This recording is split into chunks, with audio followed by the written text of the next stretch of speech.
First start करते हैं। आप लोग आचार्य प्रशांत के ही पीछे क्यों पड़े रहते हो? जहाँ देखो वहीं उनकी पिक्चर लगाकर बस व्यूज़ बटोरने में लगे हो। तो ये फर्स्ट है। अर्पित भाई, मैं आपसे ही पूछता हूँ कि हम क्यों यूज़ करते हैं आचार्य प्रशांत की इतनी पिक्चर्स? क्या इंटेंट है अपना? देखो, इसमें तो कोई दो राय नहीं है कि पिक्चर लगा दो तो उनके भक्त आ जाते हैं। व्यूज तो दे के जाते हैं वो। ट्रू है भाई, अब क्या करें? लेकिन जस्ट इसलिए हम बात नहीं कर रहे हैं कि हमें व्यूज चाहिए। व्यूज के बात है तो हमने और भी बहुत सारे टॉपिक्स कवर करे हैं, लेकिन एक इस पर भी एक अच्छी ओपिनियन बनती है, क्योंकि जिस एज ग्रुप के लोगों के लिए हम बात कर रहे हैं यहाँ पर इस प्लेटफॉर्म पर, उस एज ग्रुप का एक बहुत बड़ा जो वर्ग है वो आचार्य प्रशांत से जुड़ा हुआ है। और जिस तरह की हम बातें करते हैं वो भी उनसे रिलेट करता है। तो एक ये भी है कि जब हम इस तरह की बातें करते हैं तो वो चीज़ें उनसे वो उससे रिलेट कर पाते हैं, और उस वजह से भी वो जो हमारी ओपिनियंस हैं उनको देखने के लिए आते हैं, वीडियो को देखते हैं।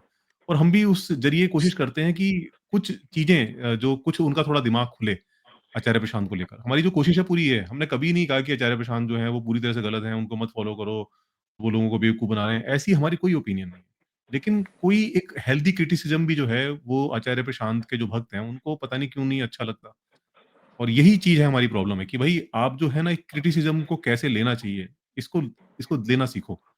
और ये बहुत ज़रूरी पार्ट है लाइफ़ का। जब तक आप जो एक हेल्दी क्रिटिसिज़्म है उसको लेना नहीं जानते, और खुद भी आपके अंदर नहीं आता कि अगर जैसे आचार्य प्रशांत हैं, ठीक है, बहुत सारी अच्छी बातें कर रहे हैं, आप बहुत उनको एडमायर करते हैं, अच्छी बात है। हम भी कुछ चीज़ों को लेके बहुत एडमायर करते हैं।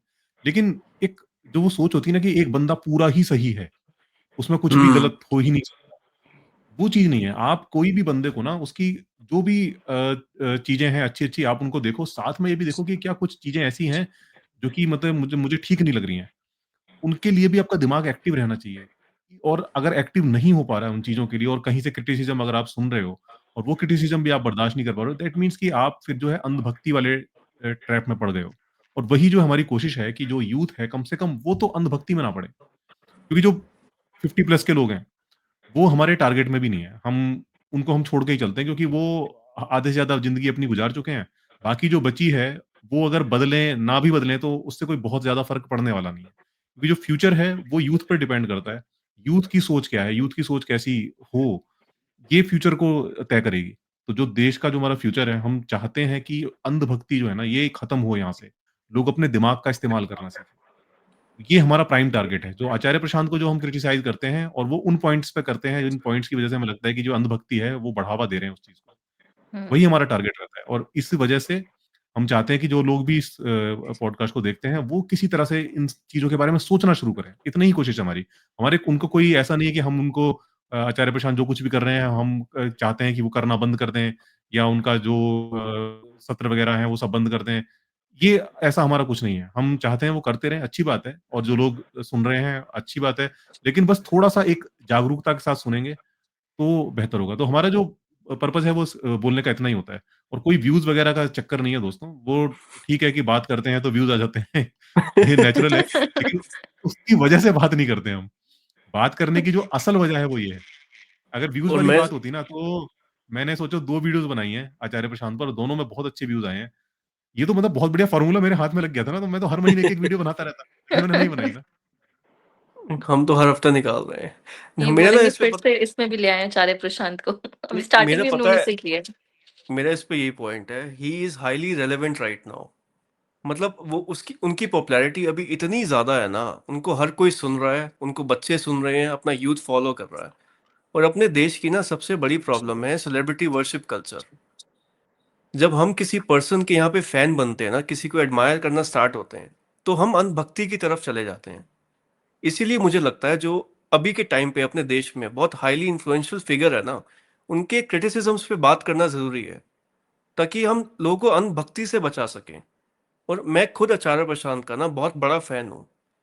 मुझे उनके views about climate change, veganism, women empowerment, मतलब अब कोई भी टॉपिक उठा लो उनका, he is highly articulate, logical, rational, जिसपे ना कोई आप काउंटर आर्गुमेंट शायद दे ही ना पाओ। तो मेरी बहुत रिस्पेक्ट है उनके लिए। लेकिन मैं जब उनके सत्र में लोगों को देखता हूँ ना, मुझे कभी, मेरा एक फ्रेंड है पता है जो उनके सत्र में जाता है, और मैं उसकी लाइफ को ऑब्जर्व करके बता सकता हूँ, वो ना अपना सारा टाइम लगा रहा है भगवत गीता पढ़ने में, वेदांत पढ़ने में, अपने करियर पे उसका फोकस नहीं है। तो मुझे यहाँ लगता है अपने देश में ना ये प्रॉब्लम है, एक पर्सन को आपने फॉलो कर लिया ना, तो सिर्फ उनकी आइडियोलॉजी की तरफ ही आप भागते रह जाओगे। जो आपके लाइफ के अदर एस्पेक्ट्स हैं, उनको इग्नोर करके, या उन पे आपका एम्फेसाइज नहीं है। तो हम जब क्रिटिसाइज कर रहे हैं ना, हम अनभक्तों को क्रिटिसाइज कर रहे हैं, नॉट हुँ। आचार्य प्रशांत। कि आप उनके अनभक्त मत बनो, अपनी लाइफ के अकॉर्डिंग भी जीना सीखो।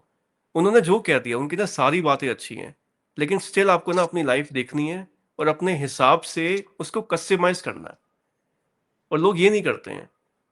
लोग हर चीज को 10 बातें सुन ली तो अपनी लाइफ में उतारने की कोशिश करेंगे। उससे होता क्या है, कभी कभी वो एक रॉन्ग इम्पैक्ट भी डाल सकती है आपकी लाइफ में। तो ये पर्पस रहता है, जो व्यूज आते हैं वो भी एक पर्पस है, ठीक है, वो भी एक इंटेंट है। आते हैं व्यूज, अब क्या करें। लेकिन उसका इंटेंट भी तो यही है ना फिर, क्योंकि इतने व्यूज आते हैं तो उतने ही लोग हमारी बात को सुनकर शायद हमसे कुछ सीख भी सकते हैं। अब मैं अभी सदगुरु की बात करने लग जाऊं, जो अभी शायद आज के टाइम पे इतना रेलेवेंट भी नहीं है। शायद 500 लोग आएंगे हमें सुनने के लिए, तो हम जो एक लार्ज ऑडियंस को कैप्चर कर सकते थे, वो अपनी अपॉर्चुनिटी मिस कर दी। तो हमारा जो मैसेज है, वो भी फिर लिमिटेड पीपल में ही रहा। तो ये रीजन है आचार्य प्रशांत पे वीडियोस बनाने का। निधि, तेरे को क्या लगता है, तेरा कुछ पॉइंट इस पे? तुमने बोल ही दिया यार, दोनों ने यही है। और कुछ कमेंट्स हमें ऐसे भी आते हैं ना कि थैंक यू सो मच, आपने हमें उनके चुंगल से बचा लिया। मतलब वो तो काफ़ी हार्श वर्ड्स यूज़ करते हैं। तो हम नहीं बोल रहे हैं, ऐसे कमेंट्स आते हैं कि थैंक यू, हम एक जर्नी ऐसे जर्नी में चले गए थे जहाँ से निकल के आना बहुत टफ था हमारे लिए। तो अब ऐसा नहीं है कि वो भी पूरी तरीके से आचार्य प्रशांत को क्रिटिसाइज़ कर रहे हैं। उनको वही फ़ील हुआ कि जो एज हमारी चॉइसेस लेने की थी, डिसीज़न्स लेने की थी, वो उस पे एक ऐसी जर्नी पे चले गए जहाँ पे वो सिर्फ़ एक ही जर्नी में भाग रहे हैं। वो अलग पर्सपेक्टिव नहीं सोच पा रहे हैं, अपनी जर्नी कंटिन्यू नहीं कर पा रहे हैं जहाँ पे उनको करना चाहिए था। तो वो फँस चुके हैं उसमें, वही गीता सत्र की जो हम बात कर रहे हैं। तो वही कुछ कमेंट्स हमें पॉज़िटिव भी आते हैं, तो हमें अच्छा लगता है कि अगर हम किसी की हेल्प कर पा रहे हैं इस चीज़ के लिए, तो इट्स गुड। बाकी वही है यार कि आई ऑल्सो रिस्पेक्ट हिम, काफ़ी चीज़ों पे वो काफ़ी अच्छा बोलते हैं। तो दोनों टाइप की ऑडियंस है। तो जो क्रिटिसाइज़ कर रही है हम लोगों को, तो हम बस इतना ही ट्राई कर रहे हैं कि जो लोग उनको ब्लाइंडली फ़ॉलो कर रहे हैं, हम उनको उससे बाहर निकालें, और कुछ भी नहीं है। और मैं मतलब वो एक देखो पॉइंट अच्छा ना, काम कर रहे हैं। हाँ जी अ, बोलो। बस वही है ना कि एक कल्ट नहीं बनना चाहिए। हाँ। वही समस्या हो जाती है। कोई अच्छे से अच्छा काम भी जब होता है ना और उसका कोई कल्ट बन जाए, वो काम बर्बाद हो जाता है। और यही चीज़ हमें देखने में आ रही है कि एक कल्ट जैसा बनता जा रहा है अराउंड। और बनने की जो वजहें हैं, वो भी वजहें भी यही हैं कि वो जिस तरह से चीज़ों को लेकर चल रहे हैं। मुझे ऐसा लगता है कि शायद वो कोशिश ये कर रहे हैं कि मैं धर्म के काउंटर में एक ऐसा अपना धर्म खड़ा कर दूँ, जो कि मतलब बहुत सारी चीज़ें जो कि धर्म में लोग जो प्रचलित धर्म है उसके अंदर जो लोग गलत कर रहे हैं, तो मेरे धर्म के अंदर जो लोग हैं वो सही करेंगे। और धर्म ने जो तरीके अपनाए हैं, जिस तरह से धर्म ने लोगों को ब्रेन वॉश करा है, धर्म ने लोगों को जो चीज़ें, जो उनकी प्रथाएँ हैं, जो परंपराएँ हैं, उनको मानने के लिए राज़ी करा है। वही सेम काम शायद वो भी करना चाहते हैं कि मैं कुछ ऐसा बनाऊँ, क्योंकि आप देखो ना धर्म से लोग इतना जुड़े हुए हैं और उनसे जो हटाना लोगों को बड़ा मुश्किल है। उन्होंने शायद सोचा है कि मैं कुछ ऐसा धर्म टाइप का एक तैयार करूँ, जो कि उसके काउंटर में हो, जो उनमें जो चीज़ें गलत हो रही हैं, उन चीज़ों को वो काउंटर करे। और वो भी मतलब ऐसे ही करे जैसे धर्म के लोग ब्लाइंडली फॉलो करते हैं, जो कमांडमेंट उनको दे दी गई, उन्हीं कमांडमेंट को फॉलो करे जा रहे हैं वो। वो चाह रहे हैं कि ऐसे ही हो। और जिस तरह से कि जो प्रचार होता है धर्म का, इसी तरह से वो चाहते हैं कि उनके जो भक्त हैं, वो ऐसे इस तरह से तैयार हों कि वो जा जाकर सोशल मीडिया प्लेटफ़ॉर्म पे प्रचार करें आचार्य जी का। आचार्य जी को हुँ, डिफेंड करें। आचार्य जी के बारे में कोई कुछ बोलने की कोशिश करे हुँ। तो जाके उसको कमेंट बॉक्स भर दें, ताकि लोगों हुँ, को पता चले कि कितने कि लोग आचार्य जी के अच्छा ये एक्चुअल में जो उनकी जो कम्युनिटी है ना, उस पर होता है ये। लोगों को बोला जाता है कि आप जाकर आचार्य जी के फ़ेवर में वहाँ पर ट्वीट करो वहाँ पर जाके, एक्स पर जाकर लिखो उनके बारे में। और वो एक वो भी शेयर भी करते हैं वो एक हैशटैग, इस हैशटैग को लगाओ, ताकि जो आचार्य प्रशांत है वो ट्रेंड में आए, टॉप पर ट्रेंड करे। ये एक्चुअल में कर रहे हैं ये लोग। और इस सब का पर्पज़ यही है कि आचार्य जी कुछ जो उनके जो वो हैं वीडियोज़ वगैरह, उनमें वो खुद कहते हैं कि भई हम जितना हमारा दम होगा हम भी करेंगे प्रचार। मतलब सच्चाई को बोलने का हक नहीं है क्या? वो एक्चुअल में अप्रोच मुझे यही लगती है कि वो चाह रहे हैं कि ठीक है, धर्म ने लोगों को अंधभक्त बनाकर इतने गलत काम करवाए, अब मैं भी लोगों को अंधभक्त बनाऊँगा, लेकिन मैं अच्छे काम करवाऊँगा अंधभक्त बनाकर। हुँ, हुँ। लेकिन जो प्रॉब्लम है ना, प्रॉब्लम कोर में वही है हाँ। कि अंधभक्त क्यों बनाना है किसी को? आप अगर मुक्ति की बात कर रहे हो तो लोगों को मुक्त करो फिर, मत बनाओ भक्त। हम्म। आप तो आपके जितने भी कॉजेज़ हैं, उनका हम सपोर्ट करते हैं, जो वीगनिज़्म है, क्लाइमेट चेंज है, वुमन एम्पावरमेंट है, और भी तमाम चीज़ें हैं, उन सब का सपोर्ट है, लेकिन लोगों को अंधभक्त बनाकर नहीं होना चाहिए वो। वो लोगों हुँ, की बुद्धि खोल कर हो वो, लोगों को समझ से हो वो। वही बात है, पता है, जैसे एक मैं नेक्स्ट कमेंट पढ़ता हूँ, इसी से रिलेटेड है कि आचार्य प्रशांत और अरविंद और वॉइस ऑफ वीगन्स, इनके जितने भी आर्ग्यूमेंट्स हैं वीगनिज्म को लेकर, इस पे आपका क्या ओपिनियन है? और इतना कुछ आप पढ़ सुनकर भी वीगन क्यों टर्न नहीं हो रहे हो? तो इस पे मैं स्टार्ट करता हूँ। जैसे पता है, मैंने बहुत फिगर आउट करने की कोशिश करी कि वीगनिज्म के अगेंस्ट क्या काउंटर आर्गुमेंट हो सकता है। ऑनेस्टली बताऊं, नहीं है। ये हुँ, इतनी फुल प्रूफ फिलॉसफी है ना कि हर एक आर्ग्यूमेंट बहुत सॉलिड है। आपको कुछ भी काउंटर आर्ग्यूमेंट समझ नहीं आएगा, मुझे खुद समझ नहीं आया। बट स्टिल अभी मैं वीगन टर्न नहीं हुआ हूँ। उसके रीजंस क्या हैं? मैंने पता है 1-2 हफ्ते ट्राई भी किया कि लेट्स सी कि मैं सारे मिल्क प्रोडक्ट्स को छोड़ता हूँ, नॉनवेज छोड़ता हूँ, देखता हूँ मेरी बॉडी कैसे रिएक्ट करती है। जो मैंने नोटिस किया, मेरी ना, एक तो I love the taste of the food, ठीक है? ये मेरी पर्सनल प्रेफ़रेंस है। जब मैं एक मील ग्रहण करता हूँ, लेट्स से तो मैं एन्जॉय करता हूँ। मैं ना जैसे काफ़ी काम करता हूँ दिन भर। मेरा कंटेंट राइटिंग का बिज़नेस है, वो अलग चल रहा है, मेरी पॉडकास्टिंग का है, एडिटिंग सब मैं ही देखता हूँ। तो मेरे लिए जो फूड होता है ना, एक सोर्स ऑफ हैप्पीनेस की तरह है। और ये जो 2 हफ्ते का टाइम था ना मेरा, मैंने ये चीज़ उसमें लूज़ कर दी। तो मुझे लगने लगा मेरी लाइफ़ काफ़ी ब्लैंड सी हो गई है। मेरा काम करने में मन नहीं लग रहा था। और ये तो फर्स्ट फैक्टर है। सेकंड ये कि मैंने खुद नोटिस किया मेरे एनर्जी लेवल्स लो थे काफ़ी। आई डोंट नो, और मेरे को सोया और टोफू सूट नहीं किया। और प्रोटीन अगर आपको अपनी रिक्वायरमेंट पूरी करनी है ना, तो आपको वीगन डाइट में सोय और टोफू ये सब तो ऐड करना पड़ेगा। टेम्फे वगैरह भी, वो भी सोय प्रोडक्ट ही होता है। तो मेरी बॉडी शायद सोय को इतना अच्छे से डाइजेस्ट नहीं कर पाती है। तो इस पे फिर मैंने थोड़ी रिसर्च भी करी। और 5-10% लोग में आपको दिखेगा कि उनको ना सोय से इंटॉलरेंस होती है। Maybe I am one of those. तो मेरे को वो सूट नहीं किया। तो अब मैं क्या करूं? लाइक मैं दाल, ये दाल हो गई, अपने चने हो गए, इनमें कार्ब्स बहुत होते हैं। इससे मैं ब्लोटेड फील करता हूँ। तो जो लीन प्रोटीन सोर्सेज हैं वीगन डाइट में, काफ़ी कमी है उनकी। तो ये 2 हफ्ते का मेरा एक्सपीरियंस था। Like I tried my best कि हाँ, ट्राई करते हैं, हो सकता है मैं वीगन शायद बन जाऊँ, मुझे अच्छा भी लगने लगे। But I did not feel well. और अभी भी मैं कह रहा हूँ, मैं शायद दोबारा ट्राई करूँगा। लेकिन अगर आप अब, मैं लेट्स से अब वीगन टर्न हो भी गया और फिर मैं अब सबको ये अपनी वो इम्पोज कर रहा हूँ कि नहीं तुम भी बनो। और अगर तुम नहीं बन रहे हो ना, तो यू आर इविल, तुम एक गलत इंसान हो। ऐसे ऐसे वर्ड्स यूज करते हैं वीगन इन्फ्लुएंसर्स। तो राक्षस मुझे हो लग, तुम। राक्षस प्रवृत्ति के हो और ये सब, कि तुम अभी आज के टाइम पे तो मोलेस्टर, नॉनवेज खा रहे हो, और रेपिस्ट। फिर बहुत कल, चीज़ें बोला जाता है, और कल को तो तुम इंसान ही खा जाओगे। इंसान भी खा जाओगे। मेरा कोई इंटेंट नहीं है और इंसान खाने का, ठीक है? और पता है, मतलब नहीं है यार, इंडिया मुझे ऐसा लगता है अभी इंडिया ना रेडी भी नहीं है वेगनिज़्म के लिए। यहाँ पे इतनी पॉवर्टी है ना, अब हम तीनों बैठ के बात कर रहे हैं ना, तो शायद हम कभी डिसाइड कर सकते हैं कि है तो गलत, इसमें हम अपने सेल्फिश रीज़न्स के लिए, टेस्ट के लिए अभी हाँ, काउंटर लाइक आ बिल्कुल, सकता है। हाँ, मुझे खुद राइट? रॉन्ग फील होता है कि गलत या है, लेकिन हो बट नहीं वही पाता, है, मैं क्या देखो, करूँ? अभी हम फिर भी हम तीनों बोलते हैं कि अभी हम ठीक-ठाक अर्न कर लेते हैं, ठीक है? अभी हमारे पास टाइम होता है काफ़ी फ्री, कि हम डाइट में प्लान्स स्विच करके देख सकते हैं कि हम टोफू का मतलब मिल्क का सब्स्टिट्यूट क्या हो सकता है, ठीक है? पनीर का क्या हो सकता है? लेकिन जो हमें कमेंट्स भी करते हैं ना, शायद उनके पास भी बहुत फ्री टाइम है अभी फ़िलहाल। जो ये बोलते हैं कि तुम समझते नहीं हो कि एनिमल्स के साथ कितना हार्म हो रहा है और ये सब चीज़ें। बट इंडिया में बहुत पॉपुलेशन अभी ऐसी भी है जिनके पास सच में 2 टाइम का खाना भी खाने के लिए पैसे नहीं हैं, राइट? हम देखते हैं सिचुएशन इंडिया की कि वो कितनी ज़्यादा गरीबी में जी रहे हैं। तो अब मैं उनको ये चीज़ बोलूँ कि तुम स्टार्ट कर दो, मिल्क छोड़ दो, तुम्हें जहाँ से जो भी खाना मिल रहा है, तुम इन सब को छोड़ के तुम पूरा टाइम इसमें डेडिकेट करो। पहले तो तुम पूरा दिन ये देखो कि अल्टरनेटिव्स क्या हो सकते हैं, ठीक है? फिर इसमें भी तुम देखोगे कि कौन-सा, अगर तुम कहीं बाहर से कुछ खा रहे हो, तो कौन-सा कोई प्रोडक्ट वीगन है या नहीं है। तुम कोई भी चीज़ ले रहे हो, उसमें कहीं किसी को एनवायरनमेंट को हार्म तो नहीं किया गया। तो लोग इतने बिज़ी हैं ना अभी अपने काम में, मैं अब हम जैसे लोगों की बात नहीं कर रही हूँ। मैं उन लोगों की बात कर रही हूँ जो सच में पूरा दिन लगे रहते हैं काम करने में। शायद सुबह अपने घर से निकलते हैं और रात तक भी फ्री नहीं होते हैं। इतना टायरिंग उनका डे होता है और उसमें भी उनको 2 टाइम का खाना बहुत मुश्किल से मिलता है।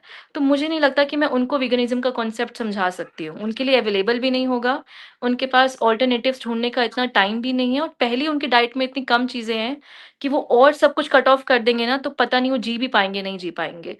तो मुझे इसमें ये लगता है कि चलो ठीक है हम ट्राई करेंगे, will try our best. Animals के साथ हार्म हो रहा है, लेकिन आई स्टिल बिलीव कि इंडिया अभी रेडी नहीं है वीगनिज़्म के लिए। बिल्कुल।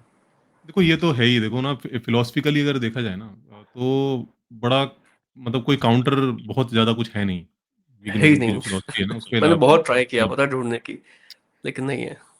बस ज़्यादा से ज़्यादा हम इतना ही कह सकते हैं कि भई ये जो नेचर है ना, ये बनी ही इस तरह से है कि आपको किसी न किसी का शोषण करना ही पड़ेगा और कोई अल्टरनेटिव है हुँ, ही नहीं। इवन अगर हम चलो एग्रीकल्चर की भी बात करें तो हाँ, हम ये कह सकते हैं कि भई हम उसको मिनिमाइज़ कर सकते हैं। अगर हम हुँ, खाली एग्रीकल्चर के थ्रू ही जो भी आ रहा है उसको ही हम कंज़्यूम करना शुरू कर दें, तो भी ऐसा नहीं होगा कि जो मतलब हम किसी को वो नहीं कर रहे होंगे मतलब नुकसान नहीं पहुँचा रहे होंगे। वो लेकिन हाँ, थोड़ा-सा वो मिनिमाइज़ हो जाएगा। हम मतलब डायरेक्ट किसी को किल नहीं कर रहे होंगे। लेकिन फिर क्या होगा कि भई अब क्योंकि एग्रीकल्चर के लिए भी हमें ज़मीन में हाँ, बहुत कुछ करना पड़ता है, उसमें बहुत सारे कीड़े मरते हैं, रोडेंट्स मरते हैं और कई बार चिड़िया वगैरह इन सबको भी हुँ, मारना पड़ता है क्योंकि वरना फिर हमारी ज़रूरतें कैसे पूरी होंगी। तो वो भी जो है हुँ, क्रुएल्टी फ्री तरीका तो वो भी नहीं है। थोड़ा-सा हाँ, मिनिमम हो जाता है उसके अंदर। फिर जो है, जो हमारे जो दवाइयाँ वगैरह होती हैं, उसकी एनिमल टेस्टिंग एक वो मतलब ऐसा प्रोसीजर हुँ, है कि मतलब वही बना हुआ है। अब सीधे आप हुँ, ह्यूमन पर अगर आप उसको टेस्ट करने लगोगे, तो मेरे ख्याल से कोई दुनिया की सरकार अलाउ नहीं करेगी, आप सीधे उसको ह्यूमन पर टेस्ट करो। वो एक उसको उस पाथ से होकर ही जाना पड़ेगा, तो उसका भी फिलहाल कोई अल्टरनेट नहीं है हमारे पास में। तो देखो हुँ, मिनिमाइज़ तो कर सकते हैं, ये तो ठीक है, लेकिन अभी भी ना पूरी तरह से चेंज करना और उसको हर बंदे को चेंज करने के लिए फ़ोर्स करना, ये थोड़ा-सा मुश्किल हो जाता है। और मुझे इसलिए लगता है क्योंकि मैंने खुद उस चीज़ को एक्सपीरियंस किया हुआ है। और मुझे लगता है कि शायद सबका जो शरीर है ना, वो अलग-अलग तरह से चीज़ों पर रिएक्ट करता है और जेनेटिकली भी हम सब लोग अलग-अलग ही होते हैं। तो हुँ, मतलब कोई चीज़ जो किसी को सूट कर जाए, ज़रूरी नहीं है कि वो सब लोग उससे काम चला लें। हुँ, बिल्कुल। तो और हो कुछ सकता है लोग कि भई लैक्टोज़ इंटॉलरेंस बिल्कुल होते वीगन हैं। हाँ, हाँ, और क्या। तो कुछ को हाँ, मिल्क प्रोडक्ट सूट नहीं करते, लैक्टोज़ इंटॉलरेंट होते हैं, तो हाँ, वो उनका शरीर अपना अलग है, उनके अपने जीन्स हैं। और कुछ हैं ऐसे कि भई जैसे मैं हूँ, मैं भी मतलब अगर मैं पूरी तरह से प्लांट डाइट पे शिफ्ट हो जाता हूँ और फिर प्रोटीन की रिक्वायरमेंट के लिए मैं अगर टोफू, सोया और आपका ये जो चने वगैरह हैं, ये सब खाना शुरू कर दूँ, मैं बहुत ब्लोटेड फ़ील करता हूँ। मैं मतलब चैन ही नहीं बढ़ता मेरे को पूरे मतलब मैंने अगर ब्रेकफ़ास्ट कर लिया है ना, तो मैं लंच स्किप कर जाऊँगा, मैं खा ही नहीं पाऊँगा। ये हालत हो जाती है। हुँ, तो अब वो कॉन्फिडेंस नहीं आता मतलब एक बार करके देखा है और पूरी जान झोंक कर करके देखा है कि भई हुँ, करना है और उसके बाद जब आदमी फेल हो जाता है ना, तो फिर दोबारा कॉन्फिडेंस नहीं आता। और फिर हुँ, धीरे-धीरे उस समय जब किया था तब ऐज कुछ और थी, आज ऐज कुछ और है, तो अब ऐज भी बढ़ गई है तब से और अब लगता है कि दोबारा इसको करूँ और फिर पहले वाला जैसा झटका लगे तो फिर रिकवर होने में भी टाइम लगेगा। तो ये सारी चीज़ें हैं, कोशिश करते हैं कि मिनिमल कर दें धीरे-धीरे स्विच करके देखें, हो सकता है कि शायद हो जाए क्योंकि देखो, एक बार जो चीज़ें समझ में आ गई तो पता चल ही रहा है कि अगर हम डेयरी भी कंज़्यूम कर रहे हैं, तो जो गाय वगैरह हैं उनको उनके साथ बहुत बुरा ट्रीटमेंट होता है। वो सारी हुँ, चीज़ें मतलब समझ में आती हैं, सामने ही हैं। लेकिन वही ना फिर समझ में नहीं आता मतलब करें क्या? करें तो करें क्या? कैसे कोई क्या रास्ता निकालें? हाँ, तो मेरी जो ज़िंदगी बहुत है वो टफ शायद है। जब तक अगर मुझे ज़िंदा रहना है तो मुझे किसी का शोषण मुझे करना ही पड़ेगा। ये ऐसा ही हुँ, लगता है मुझे तो। और शायद फिर इसीलिए जो हुँ, वीगन्स होते हैं वो धीरे-धीरे आगे चल के वो फिर एंटी नेटलिस्ट भी बन जाएँगे। फिर वो कहेंगे फिर हाँ, पूरी हुँ, मानव जाति से उनको चिढ़ हो जाती है। ये फ़िलॉसफ़ी आपको धीरे-धीरे वहीं लेकर जाती है। क्योंकि हुँ, हाँ, ये सच्चाई है कि मैं अगर हूँ इस दुनिया दुनिया के अंदर, अगर मैं ज़िंदा हूँ, तो मैं अपनी जब तक ज़िंदा रहूँगा, जब तक मैं बहुत सारे लोगों का शोषण करने ही वाला हूँ। ये सच्चाई है, इस सच्चाई को बदल नहीं ये सकते। है। हुँ, जो फराज़ भाई का थोड़ा पॉइंट था ना मतलब लास्ट पॉडकास्ट में, वो हम एपेक्स प्रेडेटर्स हैं। हमारे सर्वाइवल के लिए ना हमें जितने भी जीव हैं, जितने भी लिविंग बीइंग्स हैं, अदर एनिमल्स हैं, उनको एक्सप्लॉइट करके ही हम जिएँगे। ये रियलिटी है। अभी हम वीगनिज़्म को प्रमोट करते हैं, वर्ल्ड पूरा वीगन टर्न हो जाता है। अपनी जो क्रॉप फार्मिंग है वो और एक्सपैंड होगी। उसके अंदर कितने रोडेंट्स, कितने रैबिट्स, कितने माइस वो भी किल हुँ, होंगे। हुँ, अब वो इनका आर्गुमेंट भी सही है कि वो भी एक वन टाइम प्रोसेस होगा। मैं एक वीगन इन्फ्लुएंसर को सुन रहा था, लेकिन ये एक रिपीटेड प्रोसेस नहीं है कि हम कुछ जानवरों को जबरदस्ती पैदा कर कर उनको एक्सप्लॉइट कर रहे हैं। It is a good argument और इसके लिए मेरे पास नहीं है काउंटर। लेकिन हमें वही है भाई कि अब मुझे नहीं सूट करता भाई। हाँ, अगर फ्यूचर में ऐसे कुछ फूड सोर्सेज आते हैं जहाँ पर अब मेरी बॉडी भी अलाउ कर रही है उनको कंज्यूम करना, मैं प्रोडक्टिव भी फील कर रहा हूँ, मेरी बॉडी अच्छे से एडजस्ट कर पा रही है, तो ठीक है मैं करूँगा भाई। लेकिन अभी ये सोए टोफू तो मुझे बिल्कुल सूट नहीं करता।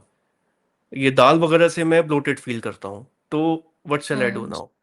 मुझे सॉल्यूशन दो फिर। अगर सॉल्यूशन आपके पास है तो कुछ कमेंट करो। क्या और कुछ प्रोटीन सोर्सेज हैं वीगन में जहाँ पे मैं ब्लोटेड भी फील ना करूँ और मेरी बॉडी भी डाइजेस्ट कर पाए अच्छे से? I don't know. तो मुश्किल है भाई, लाइक। और फिर ना कितने ऐसे ओकेजन्स होते हैं, मैं रेजिस्ट नहीं कर पाता। मैं किसी पंजाबी शादी में जा रहा हूँ, वहाँ पे सारे स्नैक्स बन रहे हैं भाई देसी घी में। अब हाँ। वहाँ कुछ ऐसे मीठा बन रहा है, जलेबियाँ हैं, पता नहीं गुलाब जामुन, रसगुल्ला। नॉर्थ इंडिया में ना जितने भी स्वीट्स हैं ना प्राइमरीली वो दूध से ही बनते हैं। अपनी लस्सी हो हुँ। गई, दही हो गया। यार बड़ा डिफिकल्ट है रिफ्रेन करना मेरे को, क्योंकि मेरा एक ना सोर्स ऑफ हैप्पीनेस है फूड। फिर वही आ मैं जाता क्या है ना यार करूँ कि बताओ? होता तुम है, सभी का अपने होता है। हैप्पीनेस के लिए किसी खाली को आपका मार नहीं रहे है, हो। कुछ लोग होते हैं आई थोड़ा-सा। नो, पर लेकिन काउंटर क्या वही आता है करें? यार कि तुम कितने सेल्फिश हो, और ये है भी यार, ये फैक्ट है। देखो जब हम वीडियोस देखते हैं ना, मैंने अभी रिसेंटली एक वीडियो देखी थी, इतना ज्यादा बुरा कर रहे हैं ना, मतलब मैंने सोचा नहीं था कि उस लेवल की ये गंदगी एनिमल्स के साथ करते होंगे। मतलब मुझे था कि चलो एक फीमेल काऊ को बार-बार बहुत प्रेग्नेंट ब्रूटल किया है, जाता है। बहुत पर ब्रूटल जो है। उन्होंने मैं तो सीन्स वीडियोस देख दिखाए नहीं ना पाता, यार, पता है वो मैं इतने ज्यादा लिटरली वो ब्रूटल वीडियो होते हैं। पूरी देख नहीं पाई थी। उसमें इतना कि एक बछड़े को ना उसका सर काट के, उसकी सिर्फ़ बॉडी है और एक गाय के सामने जो बेचारी दूध नहीं दे पा रही है, उसके बच्चे को लटका दिया है, उसको काट के, कि अब वो दूध देगी। और ऐसा भी है काफ़ी सारी डायरीज़ में कि एक बार गाय बन जाती है ना, तो पूरी लाइफ टाइम तक उसको उठने नहीं दिया जाता। इतना वो है कि वो उठती है, बैठती है, उठती है, बैठती है। उसको कहीं घूमने नहीं देंगे, वो एक ही जगह पे टॉयलेट भी वहीं पे कर रही है और सो भी वहीं पे रही है, अपनी गंदगी में वो सो रही है। तो और खाने में उसको क्या इंजेक्शन ठोकते हैं, उसका ब्लड यहाँ तक निकल रहा है। और तो इन सब को देखने के बाद अगर हम ये बोलेंगे ना कि टेस्ट हमें नहीं आ पाता, तो ये काउंटर आएगा कि तुम अपने सेल्फिश रीज़न्स की वजह से तुम इतना ज़्यादा हार्मफुल मतलब हो रहा है एनिमल्स के साथ। आई नो, आई तो एग्री। और या मेरा नहीं है इस पे कोई आंसर, पता है। मुझे खुद बुरा लगता है, लेकिन मैं क्या करूँ? वही है, कुछ पता नहीं, सॉल्यूशन नहीं निकल पाएगा यार, और ये एंड कैसे ही होनी भी होगा? चाहिए साइकिल, क्योंकि अगर हम जैसे अभी प्रिविलेज लोग हैं, ठीक है, हम हमारे पास लिटरली टाइम है, मैं वही बोल रही थी, हाँ। मनी है, कन्वीनियंस है to sort our schedule and diet. अगर हम भी नहीं कर पाएंगे ना, तो फिर तो मतलब क्या हम इग्नोर कर रहे हैं क्लाइमेट की चीजें, या फिर ये ब्रूटल जो हो रहा है एनिमल्स के साथ? मतलब कहीं ना कहीं हुँ। अपनी रिस्पॉन्सिबिलिटी बनती है। एंड गाइस, वेल, हुँ। हम ट्राई करेंगे टू बिकम वीगन्स, लेकिन आप इम्पोज मत करो भाई किसी पे, और इम्पोज़ किसी नहीं को कर लुक सकते डाउन यार। मत करो। किसी की क्या हाँ, सिचुएशन है, हमें सर्कमस्टांस है, नहीं इस पे भी पता। इनका आर्ग्यूमेंट लेकिन ये आता है कि क्या हम मर्डर अलाउ करेंगे ऑफ ह्यूमंस? नहीं करेंगे, हम साफ साफ मना कर देंगे। हम ये नहीं बोलेंगे कि उनकी चॉइस है। क्या हम स्टीलिंग अलाउ करेंगे? क्या हम एक्चुअल कास्टिज्म में अलाउड करेंगे? क्या हम रेसिज्म अलाउ करेंगे? तो हम ये चीज क्यों अलाउ कर रहे हैं? एक्चुअल फिर में मुझे इसमें ना बस हम इस एक एक चीज से क्यों चीज़। ओके हैं? बात ये है समझने वाली, हुँ। जो मोरालिटी है ना, जो हमने मोरालिटी के जो पैमाने तय करे हैं ना, वो ह्यूमन सोसाइटी के हिसाब से हैं। और जब और वह उसमें एक ह्यूमन सोसाइटी आती है, मतलब उसमें हम ये देखते हैं कि जो मानव मात्र का हित जो है ना, वो किसके अंदर है? केवल ह्यूमन्स का हित है उसके अंदर।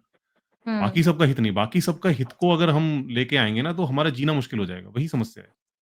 कि सबके हित की ट्रू। अगर आप बात करोगे, तो ये चीज़ बढ़ती चली जाएगी और फिर ये बात वहाँ तक आएगी कि जो मानव जाति है ना, ये मानव जाति की वजह से बहुत एक्सप्लॉइटेशन हो रहा है, इस मानव जाति को ही खत्म कर दो। ये बात वहीं जाके रुकेगी, उससे पहले रुकने वाली नहीं। हाँ, लेट्स से तो हम अब मुझे पूरा तो वही वर्ल्ड समझ में वीगन आता है टर्न कि हो लेट्स से ना पूरा वर्ल्ड वीगन टर्न हो जाता है।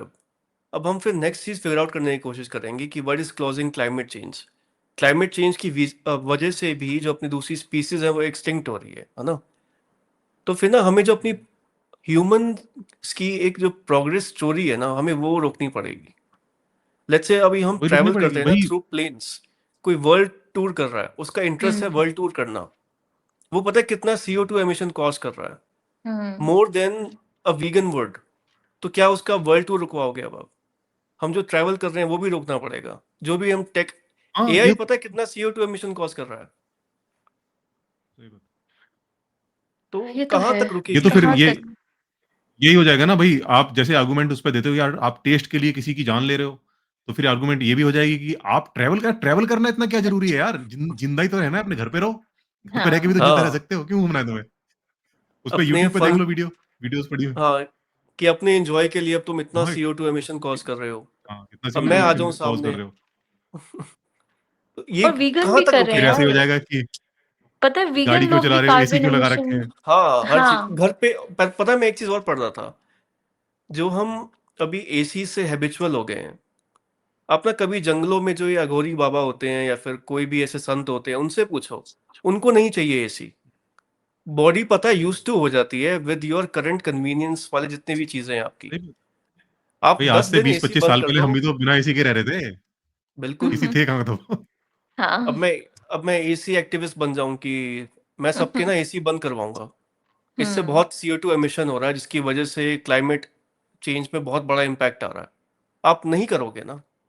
हुँ, मतलब बहुत चीज़ें छोड़नी पड़ेंगी। अगर आपको क्लाइमेट चेंज की इतनी परवाह है ना, तो सही कह रहे हैं अर्पित भाई, फिर तो ह्यूमन स्पीसीज़ ही एक्सटिंक्ट हो जाए। क्योंकि हुँ। वही एक ओनली वही वे है रास्ता ही वही है, और क्लाइमेट कुछ कर चेंज को सकते हैं। रिवर्स करने का। तभी तो एंटीनेटल्स आते हैं। वो केवल ये बोलते क्लाइमेट हैं चेंज की बच्चे बात मत नहीं है, करो। इसमें एक्सप्लॉइटेशन की भी वो बात भी तो सही बोलते हैं कि बच्चे मत करो, क्यों करने हैं बच्चे? जब तुम्हारा एनवायरनमेंट ये पता है इनके ना देखो काउंटर सच में हमारे पास वैसे इतने अगर अब हम ये बोल रहे हैं कि चलो ठीक है बच्चे भी मत करो, तो ये भी एक बहुत स्ट्रॉन्ग है कि बच्चे तुम्हें क्यों करने हैं? हम सेल्फिश रीज़न की वज़ह से ही बच्चे कर रहे हैं। तुम कोई भी एक पॉइंट बताओ कि ऐसा क्या है कि हमें बच्चे इस दुनिया में लेके आने हैं? वी नो कि लाइफ़ देखो अब हम पैदा हो चुके हैं, ठीक है? हमारे पास कुछ और तरीका है नहीं। मतलब अब हमें पता है कि हमें जीना है, तो अब एक पॉज़िटिव आउटलुक लेके जियो। ये मत सोचो कि लाइफ़ सफ़रिंग है, कुछ पॉज़िटिव भी है, कुछ नेगेटिव भी है। हमें ये पता है क्योंकि हम पैदा हो चुके हैं। हमारे पास कोई चॉइस नहीं थी तब, आ गए, अब जीना है। लेकिन अब सोचो ना कि हमें अपनी जनरेशन आगे क्यों बढ़ानी है? कुछ लोग बोलते हैं कुल के लिए बहुत ही स्टूपिड रीज़न है यार कि क्यों तुम्हें कुल आगे लेके जाना है, अपना ठीक खून है? चाहिए ना। अपना खून चाहिए, बहुत ही अजीब-सा रीज़न है ये। फिर सेकंड आता है कि ये बहुत बोला जाता है कि शायद जैसे अभी टेक्नोलॉजी एडवांस हो रही है ना? ये मैंने भी बोला था शायद लास्ट पॉडकास्ट में कि शायद हमारे जो बच्चे होंगे वो कुछ अच्छा करें हमारे इस दुनिया के लिए, एनवायरनमेंट के लिए। तो अब उसको हम क्यों ठेका दे रहे हैं कि वो क्यों कुछ सँभालेगा? ये भी हमारा सेल्फिश रीज़न है ना, मतलब मैं उसको बर्डन क्यों दूँ कि तू एनवायरनमेंट के लिए कुछ कर आगे जाके। तो उसके साथ नेगेटिव भी हो सकता है, पॉज़िटिव भी हो सकता है, राइट? तो बच्चे भी हमें क्यों करने हैं? तो वो दोनों वो है ना लिंक्ड है कि मत करो बच्चे भी फिर। तो है तो सेल्फिश रीज़न उसमें भी क्यों करना है तो बच्चा? वही ऐसी ना बहुत चीज़ें हैं लाइफ में फिर। क्या करें फिर? मतलब सब छोड़ दें। हम जो पॉडकास्टिंग कर रहे हैं, यूट्यूब यूज़ कर रहे हैं, घर पे बैठ के मैं एसी चला के एन्जॉय कर रहा हूँ, मूवी देखने जाता हूँ, ट्रैवल करता हूँ, आउटसाइड इंडिया जाता हूँ प्लेन पे। ये सब बंद कर दूँ क्या? क्योंकि क्लाइमेट चेंज पे तो इस इन हर चीज़ों से इम्पैक्ट हो रहा है। तो ये कहाँ पे बात आके रुकेगी? मेरा ये क्वेश्चन आता है। फिर काउंटर हमेशा हुँ, इस पे ये आएगा कि जितना मिनिमाइज़ हो सकता है उतना मिनिमाइज़ करो। लेकिन ये भी तो सब्जेक्टिव है। हुँ, आपके हिसाब से वीगनिज़्म अब तक बेस्ट है। उससे नीचे आप जा नहीं सकते। लेकिन मैं उसको रॉन्ग प्रूव कर दूँगा भाई, नहीं वो मिनिमम नहीं है। अब तुम वीगन बन गए हो ना, इसके बाद अपने घर के सारे एसीज़ बंद करो। मेरे लिए वो मिनिमम है अब। तो मैं अपना सब्जेक्टिव ओपिनियन तुम पे इम्पोज़ नहीं करूँगा। तुम एन्जॉय करो, हुँ, ट्रैवल करो। अब मैं किसी ट्रैवलर को अगर ये बोलने लग जाऊँ कि भाई तू ट्रैवल बंद कर दे क्योंकि तू एब्सोल्यूट मिनिमम पे नहीं जी रहा है अभी। तेरे को क्या ज़रूरत है? अपने फन के लिए, अपने एंटरटेनमेंट के लिए तू क्यों क्लाइमेट चेंज का इतना बड़ा पार्ट बन रहा है? वो कहेगा पागल है क्या? मुझे करना है तो करना है भाई। अगर क्लाइमेट चेंज हुँ। हो भी रहा है तो मैं तब भी करूँगा। आप जो कार्स ड्राइव करके जाते हो, साइकिल चलाना शुरू करो। जितने लोग अभी बाइक और कार पे ट्रैवल करके कहीं ट्रैवल करते हैं ना, सारे बाइसाइकिल पे आ जाओ भाई। वरना मैं डंडा लेके खड़ा हो जाऊँगा। अब यही तो बात है ना, रुकेगी कहाँ तक बात फिर? इम्पोज़ नहीं कर सकते, ये सच आपके में लिए जो इम्पोज़ नहीं मिनिमम कर है, सकते। वो किसी और के लिए मिनिमम नहीं होगा। प्रेमानंद जी आके आपको बोल सकते हैं कि आपका मिनिमम मिनिमम नहीं है। हुँ, मैं तो इतना CO2 एमिशन नहीं कॉज़ कर रहा हूँ। कोई पेड़ के नीचे बैठा जो बाबा है ना, वो तुम्हें बोल सकता है। कि मेरा जो मिनिमम है वो फॉलो करो। मैं CO2 एमिशंस नहीं कॉज कर रहा हूँ। मैं ना तो गाड़ी यूज़ करता हूँ, ना मैं प्लेन यूज़ करता हूँ, मैं कुछ भी नहीं करता, ना AC यूज़ करता हूँ। तो उसका मिनिमम क्या आप पे अप्लाई होगा? सब्जेक्टिव है ना, मतलब या तो मेरे को एक चीज़ बता दो कि हाँ, वीगन बन के ना हर चीज़ सॉल्व हो जाएगी अब। एनिमल टेस्टिंग पे ही ले लो। अब वीगन आप बन गए हो, एनिमल टेस्टिंग तो तब भी हो रही है। तब आप क्या ये सेम आर्गुमेंट यूज़ करोगे कि इमेजिन ह्यूमन के साथ ऐसी टेस्टिंग हो तो? अब ह्यूमंस के साथ हम क्यों नहीं टेस्टिंग करते हैं जो एनिमल टेस्टिंग होती है उस वे में? क्योंकि हम एक डिफरेंस शायद क्रिएट कर चुके हैं, एक डिस्टिंक्शन हम क्रिएट कर चुके हैं बिटवीन एनिमल्स एंड ह्यूमंस। हमारी लाइफ ज़्यादा इंपॉर्टेंट है than animals, that's the fact. अब हम्म क्या करें इस पे फिर? दूसरा इसमें ना एक चीज़ और है कि जैसे अगर वीगनिज़्म का अगर हम एनवायरनमेंट के हिसाब से अगर वीगनिज़्म को देख रहे हैं कि भई इससे एनवायरनमेंट पे इफ़ेक्ट पड़ रहा है। तो आप देखो कि जो टोटल एग्रीकल्चर है ना, वो टोटल जो कार्बन कार्बन एमिशन है, उसका जस्ट 10% है। बाकी और भी बड़े-बड़े इसमें हैं 29% ट्रांसपोर्टेशन है, 30% इंडस्ट्री है और 31% रेजिडेंशियल एंड कमर्शियल है। तो ये तो बहुत छोटा-सा है और इस एग्रीकल्चर के अंदर लाइव स्टॉक भी आ गया है और ये वाला जो एग्रीकल्चर जो मतलब होता है, जो खेती वगैरह होती है, ये भी आ गया है। तो इसके दोनों 10% के अंदर आ रहे हैं। तो एक बहुत छोटा-सा हम्म। इम्पैक्ट पड़ रहा है इस चीज़ का। हम्म बहुत जो बड़े-बड़े जो खिलाड़ी हैं, वो तो वैसे के वैसे उनको तो कोई टच ही नहीं कर रहा। आप और देखो इस पे भी इंडस्ट्री है, काउंट इंडस्ट्री को आप कुछ नहीं कर सकते। और इस पे भी इनका क्या काउंटर आप ये आर्गुमेंट होता है कि स्टेप बाय स्टेप चलते हैं, कि वीगनिज्म बनना स्टेप 1 है और फिर हम बाकी के स्टेप्स पे भी फोकस करना स्टार्ट करेंगे। ये काउंटर आता है इस पे। काउंटर कैसे है करोगे? इनके पास, हर पॉइंट पे है, नहीं है काउंटर। इसमें कब हम कुछ बोल नहीं सकते हैं। लेकिन इस पे मेरा वही है, कब रुकोगे? आपकी ये स्टोरी हाँ, कब तक ये है। रुकेगी फिर? हम्म एक्सटिंक्शन पे ही जाएगी देखो फिर ये, कि अल्टीमेटली ना खत्म हो जाते हैं हम। हाँ, वही यही आएगा कि ह्यूमन्स को एक्सटिंक्ट कर दो। ये बेस्ट सॉल्यूशन यही निकल कर आने वाला है। क्योंकि आप जो जो तकनीकी जो प्रगति हो रही है, उसको पीछे नहीं ले जा सकते हो। कोई रास्ता ही नहीं उसको पीछे ले जाने का और कोई राज़ी हम्म। नहीं होगा उसको पीछे ले जाने को। मतलब आप सोचो कि कोई आपसे कहे कि आप जिस जिस घर में रह रहे हो, उस घर को छोड़-छाड़ के जंगल में झोपड़ी बनाकर रहने लगो। आप एग्री कर जाओगे? कोई नहीं एग्री करेगा। हम्म और जो आप ये घर के अंदर रह रहे हो ना, एसी चल रहा है, जो आप ट्रांसपोर्ट में गाड़ी यूज़ कर रहे हो या जो भी हवाई जहाज़ या जो भी यूज़ कर रहे हो, वो बहुत बड़ा सोर्स है। मतलब मेजर सोर्स तो वही है। हम्म। तो इससे कोई एनवायरनमेंट के लिए एंड नहीं पता है है। इनके और ना 2 आते हैं पर्सपेक्टिव। एक होता है एनवायरनमेंट के लिए, तो मुझे लगता है वीगन लोग भी एनवायरनमेंट को हार्म कर रहे हैं।